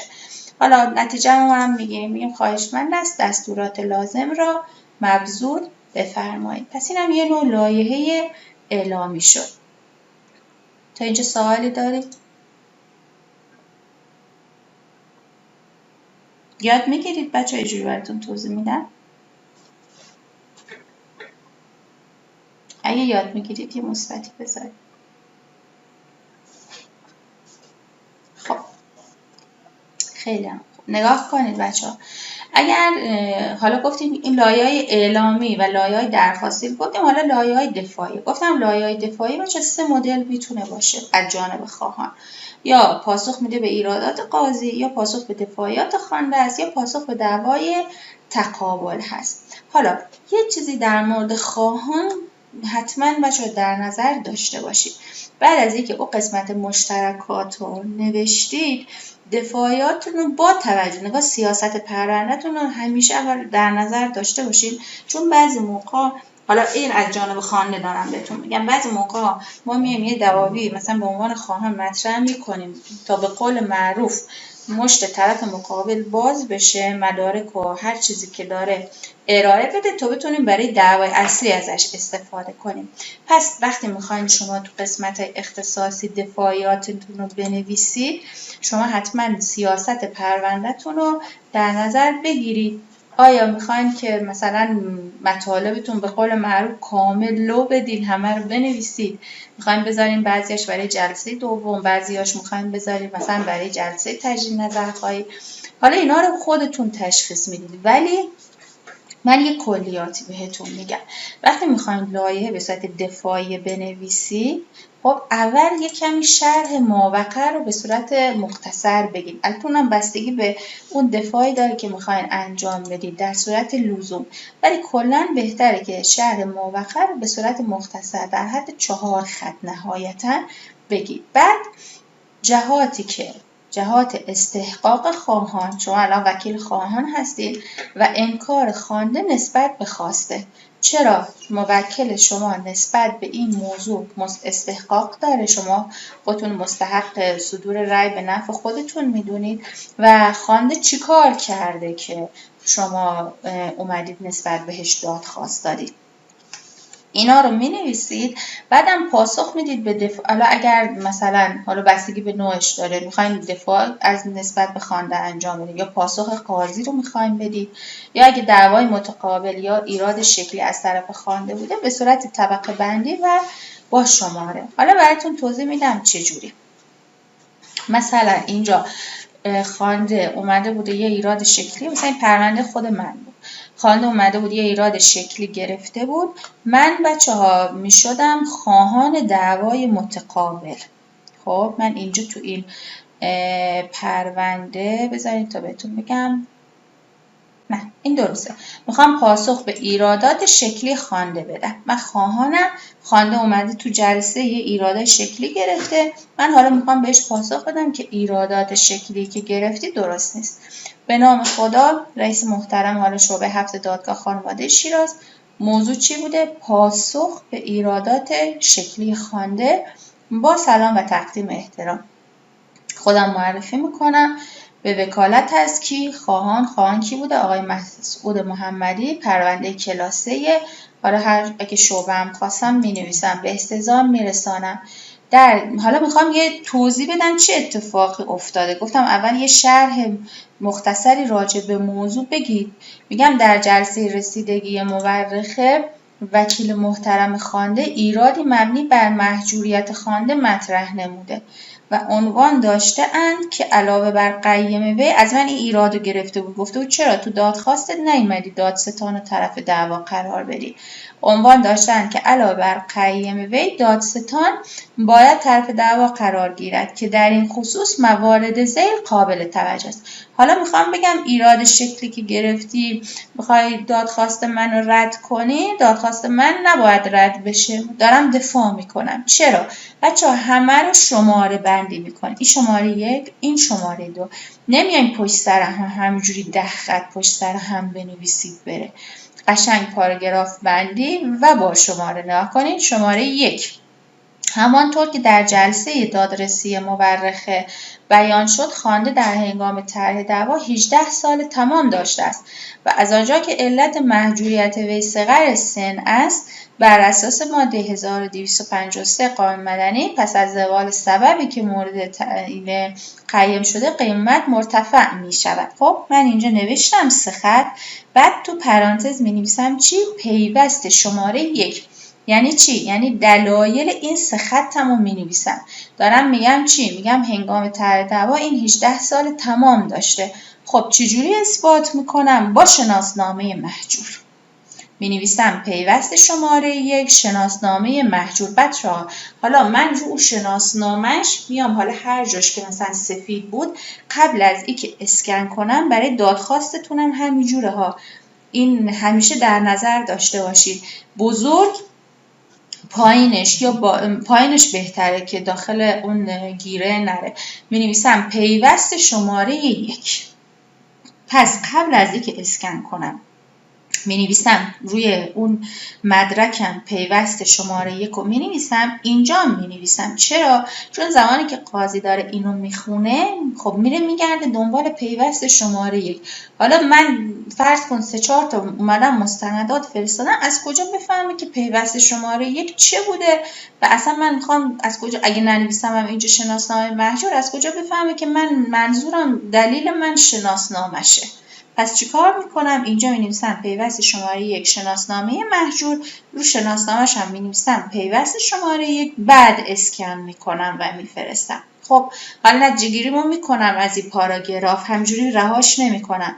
میگم بنابراین با رسیدن خوانده به سن رشد، یعنی 18 سال تمام هجری شمسی، از آنجا که وی رشید محسوب میشود نیازی به خوانده قرار دادن قیم و یا دادستان نمیباشد. این یه دلیلم. حالا میخوام برم دلیل 2 بیارم. میگم در قیم نامه مدت زمان اعتبار برای آن تعیین شده است. با بررسی این تاریخ نتایج زیر قابل دستیابی است. پیوست شماره 2 قیم نامه. رو قیم نامه هم می‌نویسم پیوست شماره 2 و بعد اسکن میکنم. 1. حالا اینجا ما 1 و 2 نوشتیم، بعد میام از چیا استفاده میکنم؟ از این علامت ها استفاده میکنم. بچه این علامت ها کجا هست؟ تو قسمت شرح دادخواست. فرض کنید من اینجا یه چند تا چی بنویسم، یه اینتر دیگه بزنم. خب مثلا این 2 مورد میخوام از این دایره ها بذارم کنارش. نگاه کنید اینجا هست. خب علامتش اینه. البته فکر کنم اومد برای همش انجام داد. بذارید من انتخابش کنم ببینم در این حد قدرت تشخیص داره که فقط برای این 2 تا بذاره. نه میاد برای همش میذاره. حالا اینو از قبل ما میریم تو ورد انجامش میدیم. اینو میایم شماره مثلا گذاری یا هر کاری که بخواد میایم انجام میدیم، بعد میایم تو سامانه. آره مشکلی نداره. خب از این کلا تفکیک بندی رو با اینا انجام بدید. اینا بهشون میگن بولت. با اینا انجامش بدیم. میگیم قیم نامه در تاریخ تقدیم دادخواست فاقد اعتبار بوده است. در تاریخ اتمام اعتبار قیم نامه خوانده به سن 18 سال رسیده است. در واقع دایره سرپرستی با توجه به رسیدن صغیر به سن رشد تاریخ اتمام قیمومت را تعیین کرده است. بنابراین با توجه به موارد فوق، الان نگاه کنید اینا میشه قسمت اختصاصی لایحه.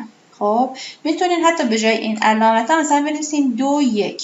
2 هیچ فرقی نمیکنه. بعد اون قسمت آخرش میگیم چی؟ میخوام نتیجه گیری کنم. میگم بنابراین با توجه به موارد فوق لزومی به خوانده قرار دادن دادستان نبوده و تقاضای رسیدگی و صدور حکم مبنی بر، حالا اون تقاضا هم دوباره مینویسم، مبنی بر محکومیت خوانده به پرداخت، حالا این خواستم یه مطالبه بچی بوده، پرداخت مبلغ ریال مطابق با دادخواست تقدیم مورد استدعاست، حالا با تجدید احترام یا با تشکر و مثلا و احترام. حالا هرچی اگر خواستیم اسمتونم اینجا می نویسیم. مثلا حالا من اسمی که از همکاران نوشتم، مثلا علی یکدر وکیل خواهان، میتونید بنویسین این قسمت رو، میتونید ننویسید. متوجه شدید چه جوری بود؟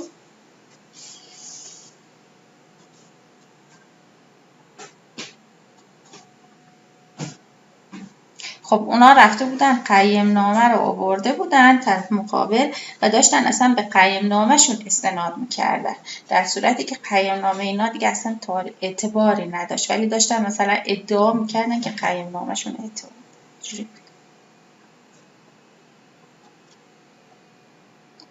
خب اگه یاد گرفتیم بریم یه نوع دیگه با هم بخونیم. اتفاقا امروز یک کلاس هوش مصنوعی تورا داشتم گوش میدادم دیگه، حالا رسیدم اینجا نتونستم تمامش کنم، ولی باید هوش مصنوعی رو بلد بشم. من اتفاقا خودم حالا دنبالشم ببینم، مثلا فکر میکنم چت جی پی تی بود داشت میگفت، حالا نمیدونم، داشت توضیح میداد تورا که میمدم مسیر که بودم، حالا اینا رو ببینم، حالا بعدش فایلش بهمون اگه بده یه بررسی میکنم ببینم برای خودمون چه کاربردی داره. خوبه بچی، ما از هیچی نباید عقب باشیم، باید هوش مصنوعی هم یاد بگیریم. حالا یاد گرفتم میام بهتون درس.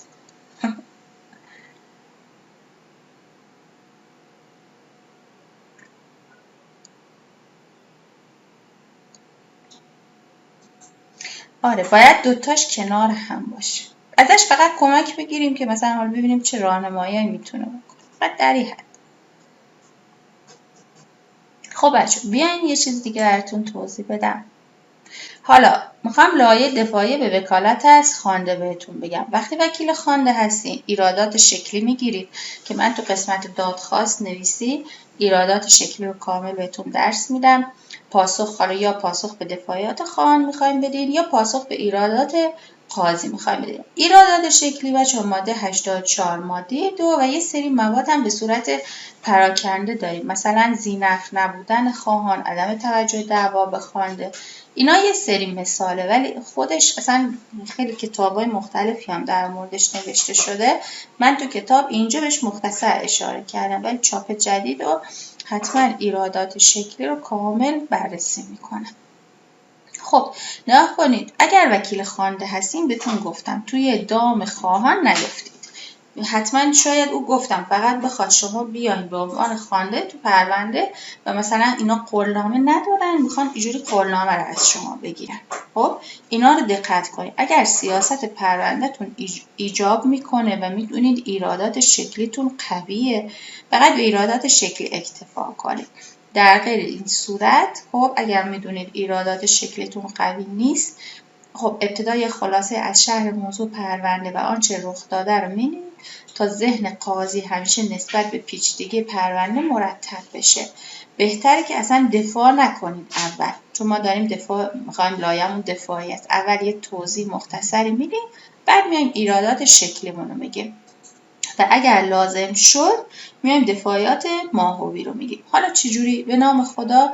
رئیس محترم شعبه 12 دادگاه شیراز، موضوع میخوام ایراد شکلی بگیرم، عدم خوانده هستم، عدم طرح دعوا مطابق با قانون. ما اینجور بچه‌ها موضوعی توی سامان خودکاربری وکلا نداریم. شاید من اینجا بالا انتخاب کنم لایه دفاعی، ولی اینجا من موضوعمو کاملا میام مشخص میکنم که چه موضوعی رو من میخوام به دادگاه ارائه بدم. عدم طرح دعوا، اینجا ذهن قاضی باز میشه، روشن میشه که من میخوام مثلا چی رو به دادگاه، حالا لایه هم چی هست که میخوام ارائه بدم. خب با سلام و تقدیم احترام این جانب خودم معرفی میکنم به وکالت از آقای صلاحی، خواننده پرونده به شماره مطروحه در شعبه 12 حقوقی به استحضار میرسانم. نگاه کنید بچه‌ها، من اینا رو که اینجا نوشتم یک شرح موضوع پرونده نیازی نیست که شما بنویسید، نیازی نیست، ولی نوشتینم مشکلی نداره. اول شرح موضوع پرونده رو میدم، بعد ایرادات شکلیمو میگیرم، اگر که حالا اینجا لازم نبوده، اگر هم دیدم لازم شد میام وارد ماهیتم میشم. اینجا فقط ایرادات شکلی خواستم بگیرم. خب شرح موضوع پرندم نهایتا بچه‌ها 4 خطه. میگیم چی؟ میگیم خواندگان دعوا یک قطعه زمین به مساحت از خواهان آقای برومند طبق قولنامه شماره خریداری نمودند. مختصر و مفید. خواهان محترم در تاریخ مقرر در قولنامه به منظور تنظیم سند رسمی در دفترخانه حضور نیافته است. از آنجا که پرداخت باقی مانده ثمن معامله در مقابل تنظیم سند رسمی بوده است، موکل نیز از پرداخت ثمن خودداری کرده است و خواهان دادخواستی مبنی بر مطالبه ثمن طرح کرد. یه توضیح براش میدم تا قاضی متوجه بشه، یادش بیاد که پرونده راجع به چی بوده. حالا ایرادات شکلیمو میگیرم، میگم با بررسی در مستندات پرونده ملازم میگردد دعوای خواهان برابر قانون طرح نشده است، زیرا یکی از خواندگان به نام آقای میرزایی، بچه‌ها این اتفاق تو پرونده هاتون زیاد میفته، حسب استعلام به عمل آمده از اداره ثبت احوال شهرستان شیراز قبل از تقدیم دادخواست فوت نموده. پس یکی از خواندگان قبل از تقدیم دادخواست فوت کرده بوده و طرح دعوا به طرفیت متوفی صحیح نمی باشد، لذا مستند به ماده 2 قانون دادرسی مدنی از آنجا که دعوا به صورت قانونی مطرح نشده، تقاضای صدور رأی شایسته، دارم میگم چه رأی میخوام، مبنی بر رد دعوا مورد استدعاست. پس بچه‌ها خیلی حواستونم باشه، مثلا از هر 10 تا پرونده‌ای که ما داریم همیشه یکی دو تاش وقتی میریم تو جلسه، تازه ما مثلا به عنوان وکیل خواهان هستیم، تا یه هفته پیش هم باشون در ارتباط بودیم، بعد مثلا وقتی میریم تو جلسه میگن دیروز فوت کرده، دیگه سریع مجبوریم دادخواستمون مسترد کنیم، دوباره یه انحصار وراثتی انجام بدیم و دوباره مثلا به طرفیت ورثه دادخواستمون بخوایم مطرح کنیم. تا اینجا بچه‌ها مرحله بدوی رو بهتون گفتم. مرحله بدوی رو متوجه شدیم؟ خیلی خوب. بریم سر مرحله تجدید. بچه‌ها تجدید نظر رو من توی جلد 2 میگم. مثلا کلا مباحث تجدید نظر مرحله، ولی یه یادآوری بهتون میکنم که چجوریه. گفتم توی مرحله تجدید نظر لوایح اعلامی و درخواستی هیچ فرقی نمیکنه، پذیرفته میشه و مثل همون مرحله بدویه. ولی تجدید نظرخواهیتون حتما در قالب دادخواسته و از کجا میرید؟ از اینجا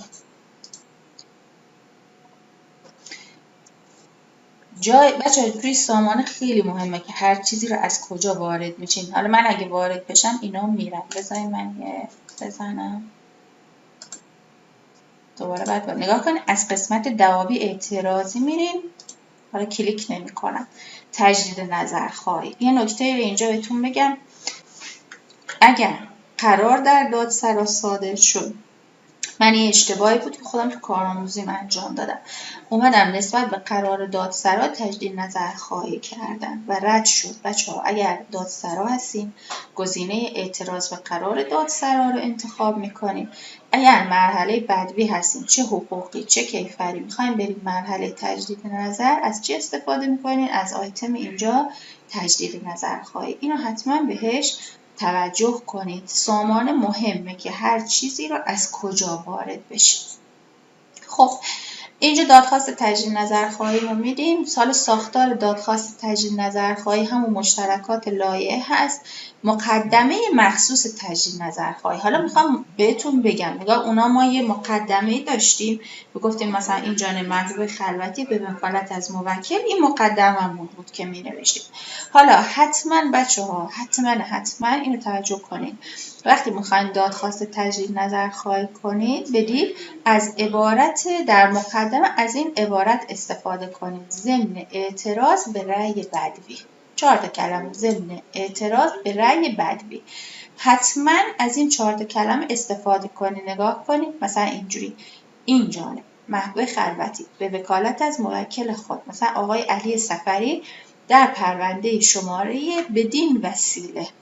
این خیلی مهمه ها، من یه بار ازم نپذیرفتن چون ننوشته بودم ضمن اعتراض، فقط گفته بودم تجدید نظر خواهی. گفتم تو اعتراض نکردی. خب حالا این ایراد درستی نبود، ولی شما سعی کنید اینا رو این اشتباهات، حالا که اینا از نظر حالا بعضی از قاضیان اشتباهات، شما مرتکب نشین. میگیم چی؟ میگیم بدین وسیله ضمن اعتراض به عنوان تجدید نظر خواهی. مثلا واخواهی میخواین انجام بدیم، میگیم به عنوان واخواهی. نسبت به کدوم دادنامه؟ اینجا دیگه شماره دادنامه رو می‌نویسیم. مورخ صادر از شعبه مثلا 17 دادگاه عمومی حقوق شیراز به شرح ذیل دفاعیات خود را تقدیم می‌دارم. پس بچه‌ها اگر خواستید شما دادخواست تجدید نظر رو بدید، می‌نویسیم بدین وسیله ضمن اعتراض به عنوان تجدید نظر خواهی نسبت به چی؟ حالا او دادنامه بدوی و صادر از شعبه حالا 17، حالا از کجا صادر شده، مورخ شمارش چی هست، به شرح ذیل دفاعیات خود را تقدیم می‌دارم. من اینو فقط تنها نکته که برای دادخواست تجدید نظر بود اینو می‌خواستم بهتون بگم که از این مقدمه مخصوص تجدید نظر خواهی، از این 4 تا کلمه همیشه بچه‌ها استفاده کنید. خب حالا من یه مثالایی هم حالا تو کتاب آوردم که حالا شرح و دفاعیات محاوی دیگه نمیخوام حالا مثلا راجع به اینا توضیح بدیم چون کمی زمان نداریم. بعدش بچه‌ها حالا تبادل لوایح. بعد از اون که بچه‌ها تجدید نظر خواهی از سوی تجدید نظر خواه انجام شد، شعبه میاد یک ابلاغیه با عنوان تبادل لوایح همراه با دادخواست تجدید نظر خواهی و ملزمات برای تجدید نظر خوانده بچه‌ها چیکار میکنه؟ ارسال میکنه تا با توجه به تجدید نظر خواهی انجام شده پاسخ بده. بچه‌ها تبادل لوایح مهلتش 10 روزه هست، ولی هیچ جای قانون ننوشته که مهلتش 10 روزه و اگر شما لایحتون رو نفرستادید در قالب لایحه است، اینو دقت کنید، دادگاه میاد بدون دفاعی که شما انجام داده باشید پرونده رو میفرسته دادگاه تجدید نظر. حالا شاید دادگاه تجدید نظر اگر اونجا رفتید ازتون لایحه دفاعی بپذیره، شاید نپذیره. پس این ریسک رو هیچ وقت انجام ندین. همیشه تبادل لوایح رو در مهلت 10 روزه انجام بده که اینو با هم دیگه انجامش میدیم. پس گفتم قالبش لایحه هست و نکته خیلی مهم بچه‌ها تبادل لوایح در قالب لایحه و خطابش بچه‌ها خطاب به کیه؟ به دادگاه تجدید نظر. وقتی می‌خوایم تبادل لوایح کنیم میگیم خود ذات محترم دادگاه تجدید نظر، چون اونا هستن که میخوان بخونن. اما زمانی که می‌خوایم ارسال کنیم به کجا ارسال می‌کنیم؟ به شعبه بدوی ارسال میکنیم. پس این و نکته بعدی اینه که ما عنوانی به عنوان تبادل لوایح هنوز توی سامان خودکاربری نداریم و از عنوان لایحه دفاعی استفاده میکنیم. پس این 4 تا نکته، یک قالب لایحه هست، خطابش دادگاه تجدید نظره ولی به شعبه بدوی ارسال میکنه و از عنوان لایحه دفاعی. حالا مقدمش چجوری بنویسیم؟ همونجوری به نام خدا، خطابش نگاه کنید به تجدید نظر استان، موضوع تبادل لوایح، با سلام تقدیم احترام این جانب. حالا به وکالت از موکل خود آقای در پرونده شماره بدین وسیله در مقام تبادل لوایح. ببینید این خیلی اونجا میگفتیم بدین وسیله، میگفتیم ضمن اعتراض، حالا میگیم بدین وسیله در مقام تبادل لوایح نسبت مثلا به تجدید نظر خواهی. حالا اینجا گفتیم احدی از خواندگان بدوی، چون یه نفر مثلا تجدید نظر خواهی کرده بود، نسبت به دادنامه تجدید نظر خواسته، حالا شمارش هم می‌نویسیم، صادر از شعبه، مورخ هم بنویسید، به شرح ذیل دفاعیات خود را تقدیم می‌دارم. پس این نحوه مقدمه نوشتن تبادل لوایح هست، مضافاً به این که این 4 تا مورد هم در نظر می‌گیرید. حالا دیگه بعد شرح موضوع هر چیزی که لازم هست اینجا می‌نویسیم. یه سری نکته‌های بچه‌ها پایانی هم بهتون بگم یکی حتما برای روشن شدن ذهن قاضی حتما به منشأ اختلافات طرفین حتما اشاره کنید، به صورت مختصر گفتم بیان کنید که چرا موکل خود را ذی حق می‌داند و طرف مقابل چگونه حق موکل را ضایع کرده است. یعنی اساس لایه‌های دفاعی حقوقی اینه.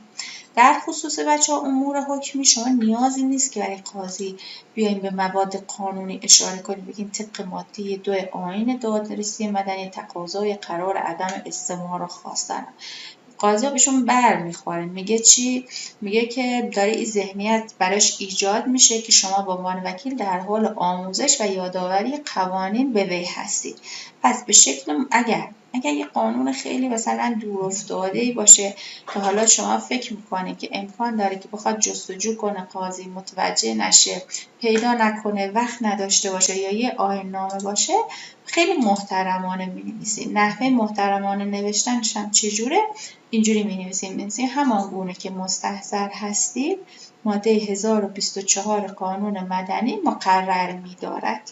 پس اینجوری باهاش صحبت می‌کنیم، تو لایه‌مون اینجوری می‌نویسیم، میگیم خودت هم می‌دونی، حالا من دارم مثلا یه یادآوری می‌کنم. حتما حواستون باشه بچه‌ها اقرار نکنید، مطالبتون جوری باشه که اقرار ضمنی علیه موکلتون نشه و با اون لایه‌ای که میدید فرصت رو به طرف مقابلتون ندید. گفتم اگر دلیل و مدرکی دارین پس از هر پاراگراف توی پرانتز بنویسین پیوست شماره 1، مثلا همون شناسنامه محجوب. اگر فیش واریزی هست جز دلایل ملزماتون حتما شماره فیش واریزی و تاریخش را توی متن لایحه حتما ذکر کنید. اگرم مجددا بچه‌ها خیلی مهمه، تا حالا یه لایحه دادین، 2 تا لایحه دادین، الان می‌خواید لایحه سوم بدید. اگر مجددا بچه‌ها دارین لایحه میدین همیشه فرض و بری بذارین که قاضی لایحه‌های قبلی رو نخونده یا اگه خونده یادش رفته. اینا مثلا ورودی هر ماه 300 تا 400 تا پرونده دارن، یادش نمیمونه شما لایحه قبلی چی گفتین. پس حتما بچه‌ها چکیده از لایحه‌های قبل رو اگه خودتون میبینید که لازم هست و یه مطالبی گفتید، اینجوری نباشه که در ادامه لایحه قبل باشه.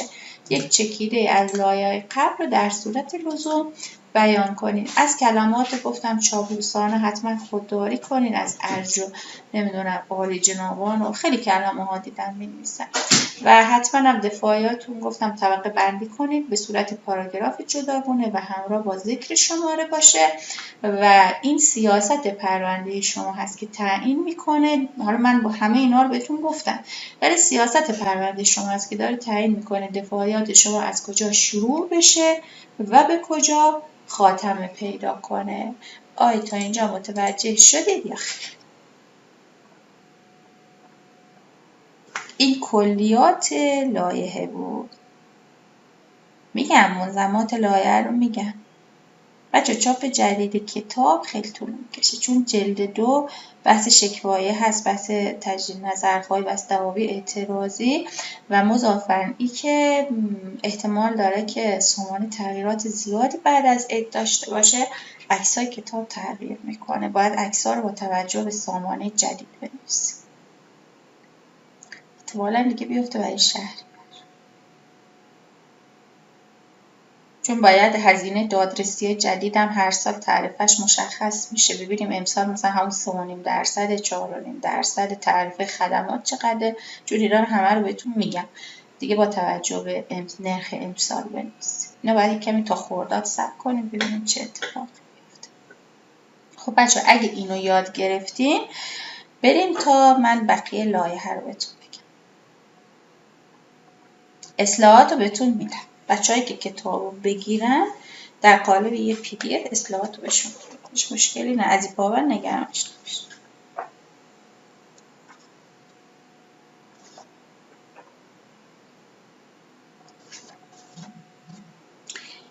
خب بچه‌ها نگاه کنیم، ما هنوز یه 20 دقیقه وقت داریم. یه مثبت بذاریم تا بریم ادامه بدیم. بلد شدیم؟ خیلی اشکال نداریم هیچی. خب نگاه کنیم بچه‌ها، من لایحه رو یه لایحه جدیدم تقریباً 15 اومد تا حالا تقسیم بندی که برای لایحه داشتم 5 مدل لایحه بود، الان لایحه‌مون شد 6 مدل. یه سری لایحه ها هست بچه‌ها، لایحه اعلام وکالته، یه سری لایحه ها لایحه رفع نقصه، اینو حتما توجه کنید. لایحه رفع نقص خودش 2 حالت داره، یا مثلا رفع نقص مربوط به کسری تمبر مالیاتی هست، یا اون رفع نقصش یا رفع نقصش بچه‌ها مربوط به مثلا فرض کنید عدم معرفی شاهد، یه سری موارد اینجوری هست. یه لایحه دفاعی ساده که بهتون اون جلسه گفتم، یه سری لایحه‌های هست بچه‌ها پیوست داره، منضمات داره. تبادل لوایح ترکیبی از حالا یه لایحه ساده و یک لایحه منضمات دار میتونه باشه، و لایحه جدیدی که بچه‌ها اومده لایحه درخواست قبول ضمانت از طرف وثیقه گذار برای پرونده‌های کیفری هست. حالا بهتون یاد میدم به چه صورت هست که اگر شخص ثالث جز اشخاص پرونده نباشه چجوری بتونه لایحه بده و وثیقه رو معرفی کنه. خب میخواین که من الان تو وقت باقی مانده یه لایحه ساده رو با گوشی بهتون یاد بدم، یا بریم انواع لایحه رو یکی یکی با کامپیوتر شروع کنیم یاد بگیریم، جلسه دیگه بذاریم با گوشی؟ هر کدومش که میخوایم بگیم تا تو وقت باقی مانده براتون انجام شه. گوشی براتون اولویت داره یا با کامپیوتر بریم انواعش رو بگیم؟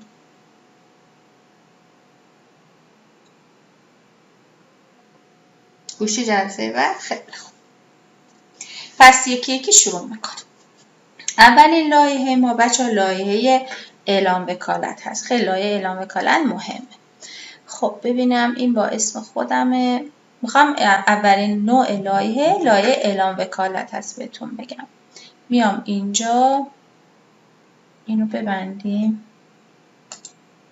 خب ارائه و پیگیری لایحه. به نظرم فرصتمون تموم شد. گفتم وقتی فرصت تموم شده بچه‌ها هیچ وقت خارج نشید.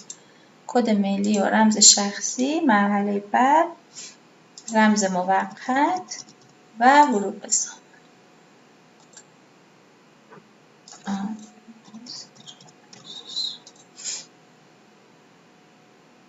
خب اینجا میام ارائه و پیگیری لایحه. نمیاد وارد نشده. خیلی خب انتخاب نمایی. گفتم یک کمی اولش رو می‌نویسیم مثلا اعلام. خب دیگه حالا بقیه‌شون نیازی نیست، پیدا می‌کنیم. اعلام وکالت توسط وکیل.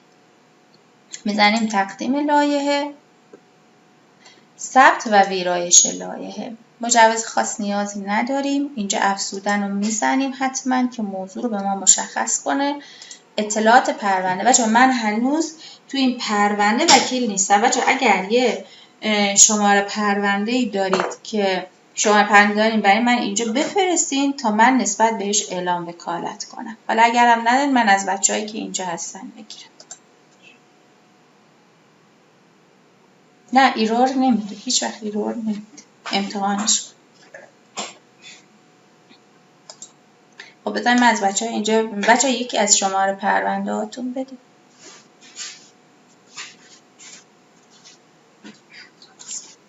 خب بیاین بریم توی سامانه. خب نگاه کنید کجا هست. شماره 16 رقمیشو برای ما دادن. 1403 129 2000 440 31 04. خب بر اساس شعبه رسیدگی کننده شعبه سوم صلح مرودشت است. من توی پرونده وکیل نیستم، میخوام اعلام وکالت کنم. خب میایم پایین، شهرستان مرودشت رو باید انتخاب کنیم. دادگاه عمومی حقوقی.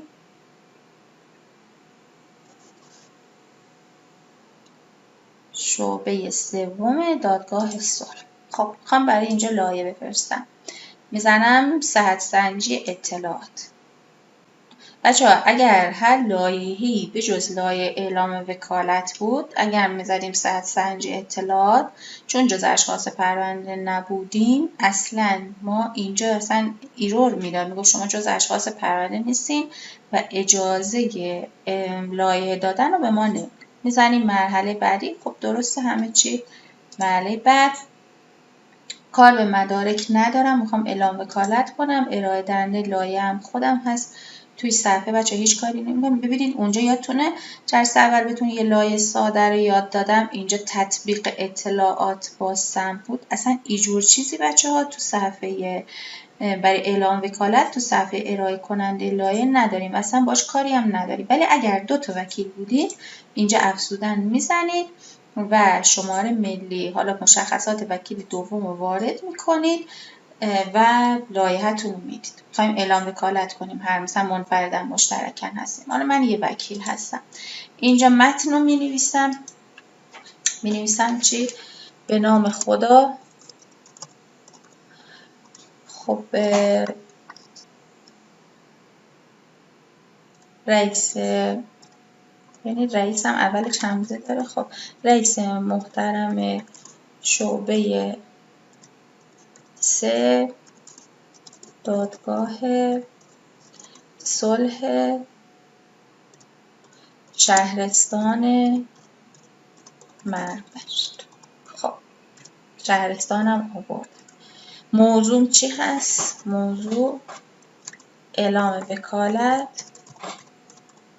وکالت و مثلا کپی از، حتما بچه اعلام وکالت کاما مطالعه و کپی از اوراق پرونده رو بنویسید. اوراق پرونده که نخواهید دوباره برگردید یه بار دیگه لایحه بنویسید. با سلام و تقدیم احترام.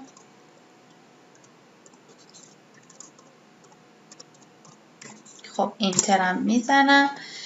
این جانب حالا برای که میخوام یک کمی در سرعت عمل به خرج بدیم، میام اینجا یه دونه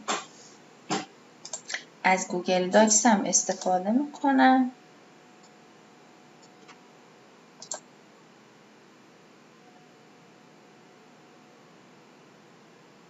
تولز رو میزنیم، یه مروری هم براتون بشه. خب یه وایس تایپینگ، اینجا فارسی،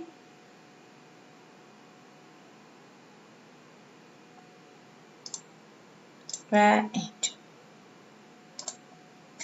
این جانب محبوبه خلوتی نسبت به آقای مصطفی صفوی در پرونده شماره مطروحه در شعبه 10 شعبه 3 البته بزنین شعبه 3 بزنین اینو بزنن پاکش کنیم. دادگاه صلح مردشت اعلام وکالت نموده و تقاضای کپی و عکسبرداری از اوراق پرونده را خواستارم. خواهشمندم دستورات لازم را مبذول بفرمایید.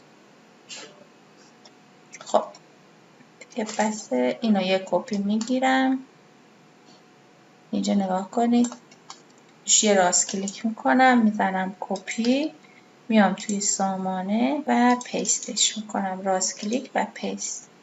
یه اینتر بچه ها میزنیم، یه دیلیت میزنیم بیاد بالا یه مقداری. خب این الفشو بذاریم اینجا. بعد خطاشو یکی میکنیم. اینجا محبوب خلوتی نسبت در پرونده شماره، حالا شماره پرونده مثلا 1403 220 و الی آخر مثلا 18 رقمه، مطروحه در شعبه 3 دادگاه صلح مردج اعلام وکالت نموده.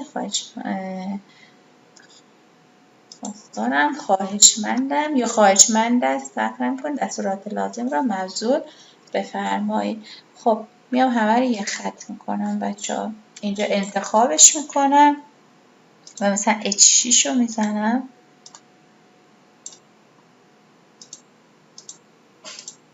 رنگش در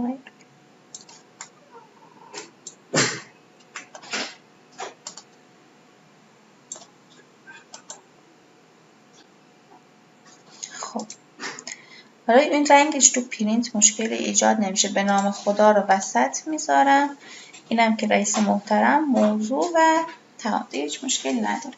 حالا اینجا میام چیکار میکنم؟ میزنم ثبت موقت.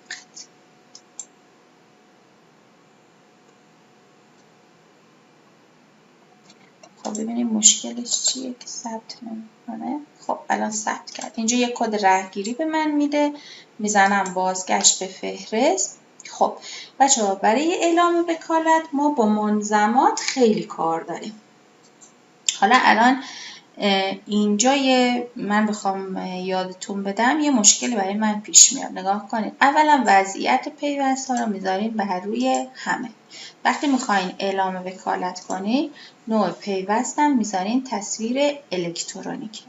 اگر از مجوزهای خاص وکالتنامه کاغذی رو انتخاب کرده بودید میذاریم تصویر وکالتنامه، ولی الان باید چی رو بزنیم؟ تصویر الکترونیک وکالتنامه. حالا موضوع چیه بچه‌ها؟ اینجا اگر چون من با اون فرض کنید موکل، چون الان که من با اون موکل الان قرارداد وکالت تنظیم نکردم، چون من باهاش قرارداد وکالت تنظیم نکردم، اینجا من شماره وکالتنامه که وارد میکنم به من ایرور میده، ولی شما اصلا به این ایرور توجه نکنید. چه اتفاقی میفته؟ اینجا شما میزنید شماره وکالتنامه‌تون رو میزنید، مثلا این شماره وکالتنامه هست. تاریخ هم مهم نیست. بچه‌ها نکته مهم اینجاست، رقم حق الوکاله. خب نکته مهمش چیه؟ رقم حق الوکاله. شما الان اومدید چیکار میکنید؟ اعلام وکالت دارین میکنید. رقم اگر اینا رو حالا تو فصل 2 بچه‌ها بهتون یاد میدم. رقم حق الوکاله رو بر اساس تعرفه نمیان کمتر از تعرفه بچه‌ها بزنید. اگر رقم حق الوکاله رو خواسته رو نگاه میکنید میان ببینید که اگر اون حق الوکاله‌ای که شما با موکلتون قید کردید بیشتر باشه نسبت به تعرفه که همون عدد رو میزنید، چون شعبه بر اساس وکالتنامه شما اینجا نگاه میکنه و در بچه‌ها لایحه اعلام وکالت تمبر از شما گرفته میشه. پس اینو بچه‌ها دقت کنید، در لایحه اعلام وکالت از شما چی گرفته میشه؟ تمبر مالیاتیتون رو اینجا پرداخت دارید میکنید. حالا چه وکیل خواهان باشید که بعد از دادخواست اومدید، چه وکیل خوانده باشید، هیچ فرقی نمیکنه. پس اینجا رقم حق الوکالتون همون مبلغی که در وکالتنامه‌تون قید کردید اینجا می‌نویسیم، ولی در کل نباید کمتر از تعرفه باشه. مثلا من اینجا میزنم 20 میلیون. حالا اینجا یه ایروری به من میده، چون من با این شخص وکالتنامه تنظیم نکردم. به من قبول کرد. حالا مشکلی نداره. خوب شد. دو پیوست تصویر الکترونیک. حالا خدا رو شکر قبول کرد. ولی قبلا من تا یه ماه پیش که درس میدادیم از بچه‌ها میگرفتیم، میومد این شماره وکالتنامه رو تطبیق میداد و میگفت که مثلا شخصی به نام محبوب خلوتی با این شخص قرارداد الکترونیک تنظیم نکرده، ولی حالا خدا رو شکر که انجام شد. نگاه کنید بچه‌ها اینجا تعداد پیوست رو نوشته 0. شما اصلا بچه‌ها نیازی ندارید که وکالتنامه‌تون رو بیاین پیوست کنید. تعداد پیوست چیه بچه‌ها؟ 0. شما فقط کافیه اینجا تصویر الکترونیک وکالتتون رو نگاه روی علامت دسته که من کلیک کنم میاد. من الان چقدر بچه‌ها حق الوکاله زدم؟ 2 میلیون تومان. بریم ببینیم که حالا این لایحه اعلام وکالت از من چقدر میخواد پول بگیره. الان مرحله ملزماتش رو بچه‌ها متوجه شدیم؟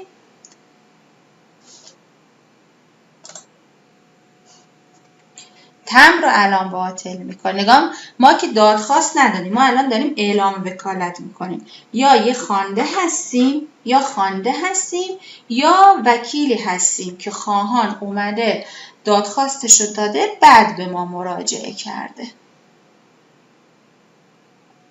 تمبر باطل الان مشخص، الان میریم با هم حسابش میکنیم میبینیمش.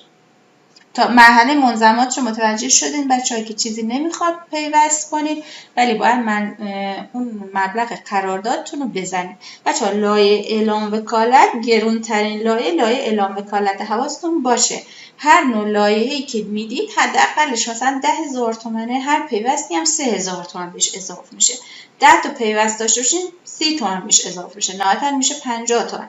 یکی از بچه‌ها رفته بود برای مثلا یه لایه رفع نقصی اومده بود، حالا لایه رفع نقص هم نه، لایه اعتراض اصلا به نظری کارشناسی، اومده بود شماره وکالتنامه‌شو اصلا همین دوباره اومده بود تنظیم قرارداد جز منظماتش قرارداد الکترونیک رو وارد کرده و دوباره وکالتنامه‌ش هم اینجا وارد کرده بود و باعث شده بود که حق الوکالتش هم خیلی بالا بود، تقریبا یه 60-70 میلیونی هم بود. بعد لایحه‌اش حدوداً مثلا 2 میلیونی شده بود. ولی میخوام بگم چرا من هر وقت که لایحه میدم لایحه‌ام 2 میلیون در میاد ولی لایحه‌های همه 10 میلیون در میاد. بچه‌ها حواستون باشه به این نکته. ما فقط برای لایحه اعلام وکالت هست که میایم نوع پیوست تصویر الکترونیک وکالتنامه رو انتخاب میکنیم. برای هیچ کدوم از لایه‌های دیگه شما نمیخواد تصویر الکترونیک وکالتنامه رو بزنید که اینجا رقم حق الوکاله درج بشه و بعد از اینکه درج شد حالا شما هی بیاین هر دفعه انگار دارین شما تمبر مالیاتی باطل میکنید. اصلا نیازی نیست.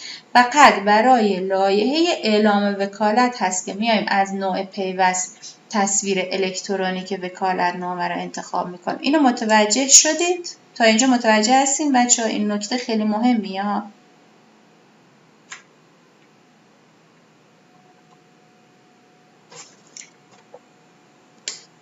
این حتما مهمه.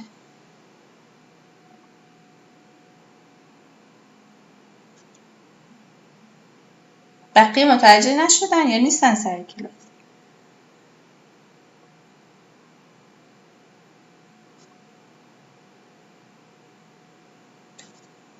خیلی خوب بچه نگاه کنید، من اینو انجام شدم دیگه، هیچ کاری دیگه هم نداره، اصلا چیزی هم اینجا نمیخواد پیوست کنه. میام بالا میزنم بازگشت به فهرست، آماده سازی جهت محاسبه و آماده سازی رو انجام. میگه آیا مورد تایید است؟ میگم بله.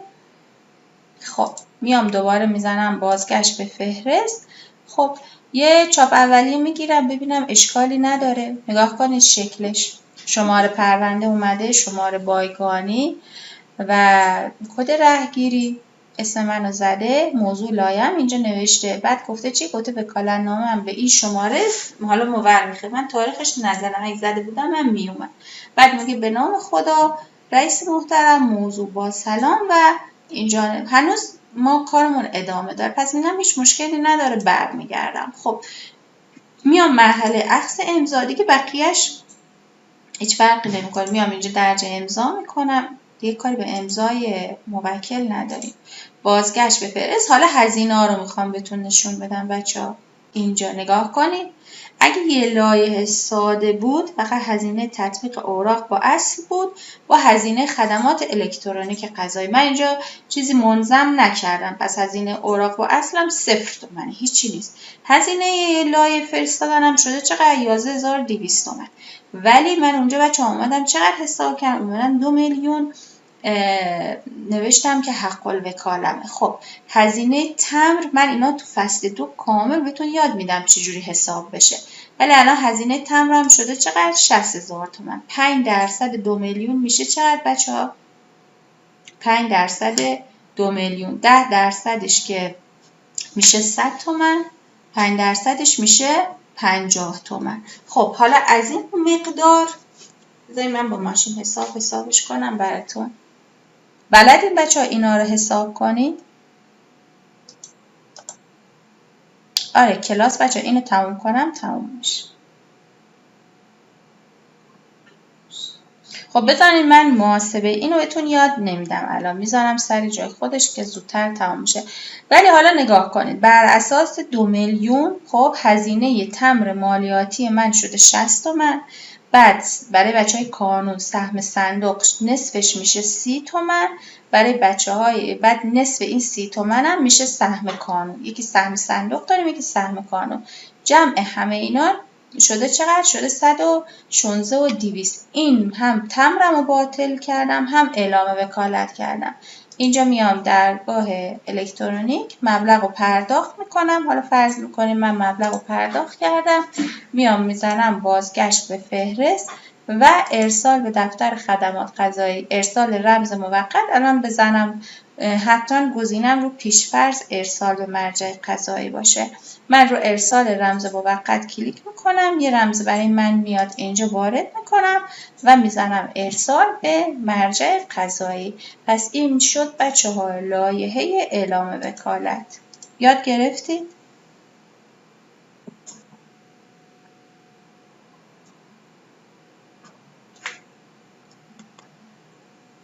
الان دیگه لایحه اعلام وکالت بچه‌ها مشکل ندارید؟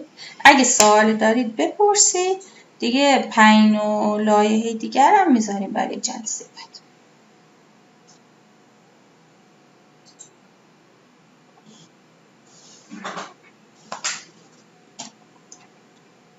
خب بسیار عالی بچه‌ها، خسته نباشید. امیدوارم که این 2 ساعت جزو 2 ساعت مفید عمرتون محسوب شده باشه و چیزایی که بهتون یاد دادم در طول دوران وکالتتون هم براتون مفید باشه، هم کاربردی و بتونید ازش استفاده کنید. همتون رو به خدای بزرگ میسپارم. انشالله تا جلسه بعدی. خدا نگهدارتون.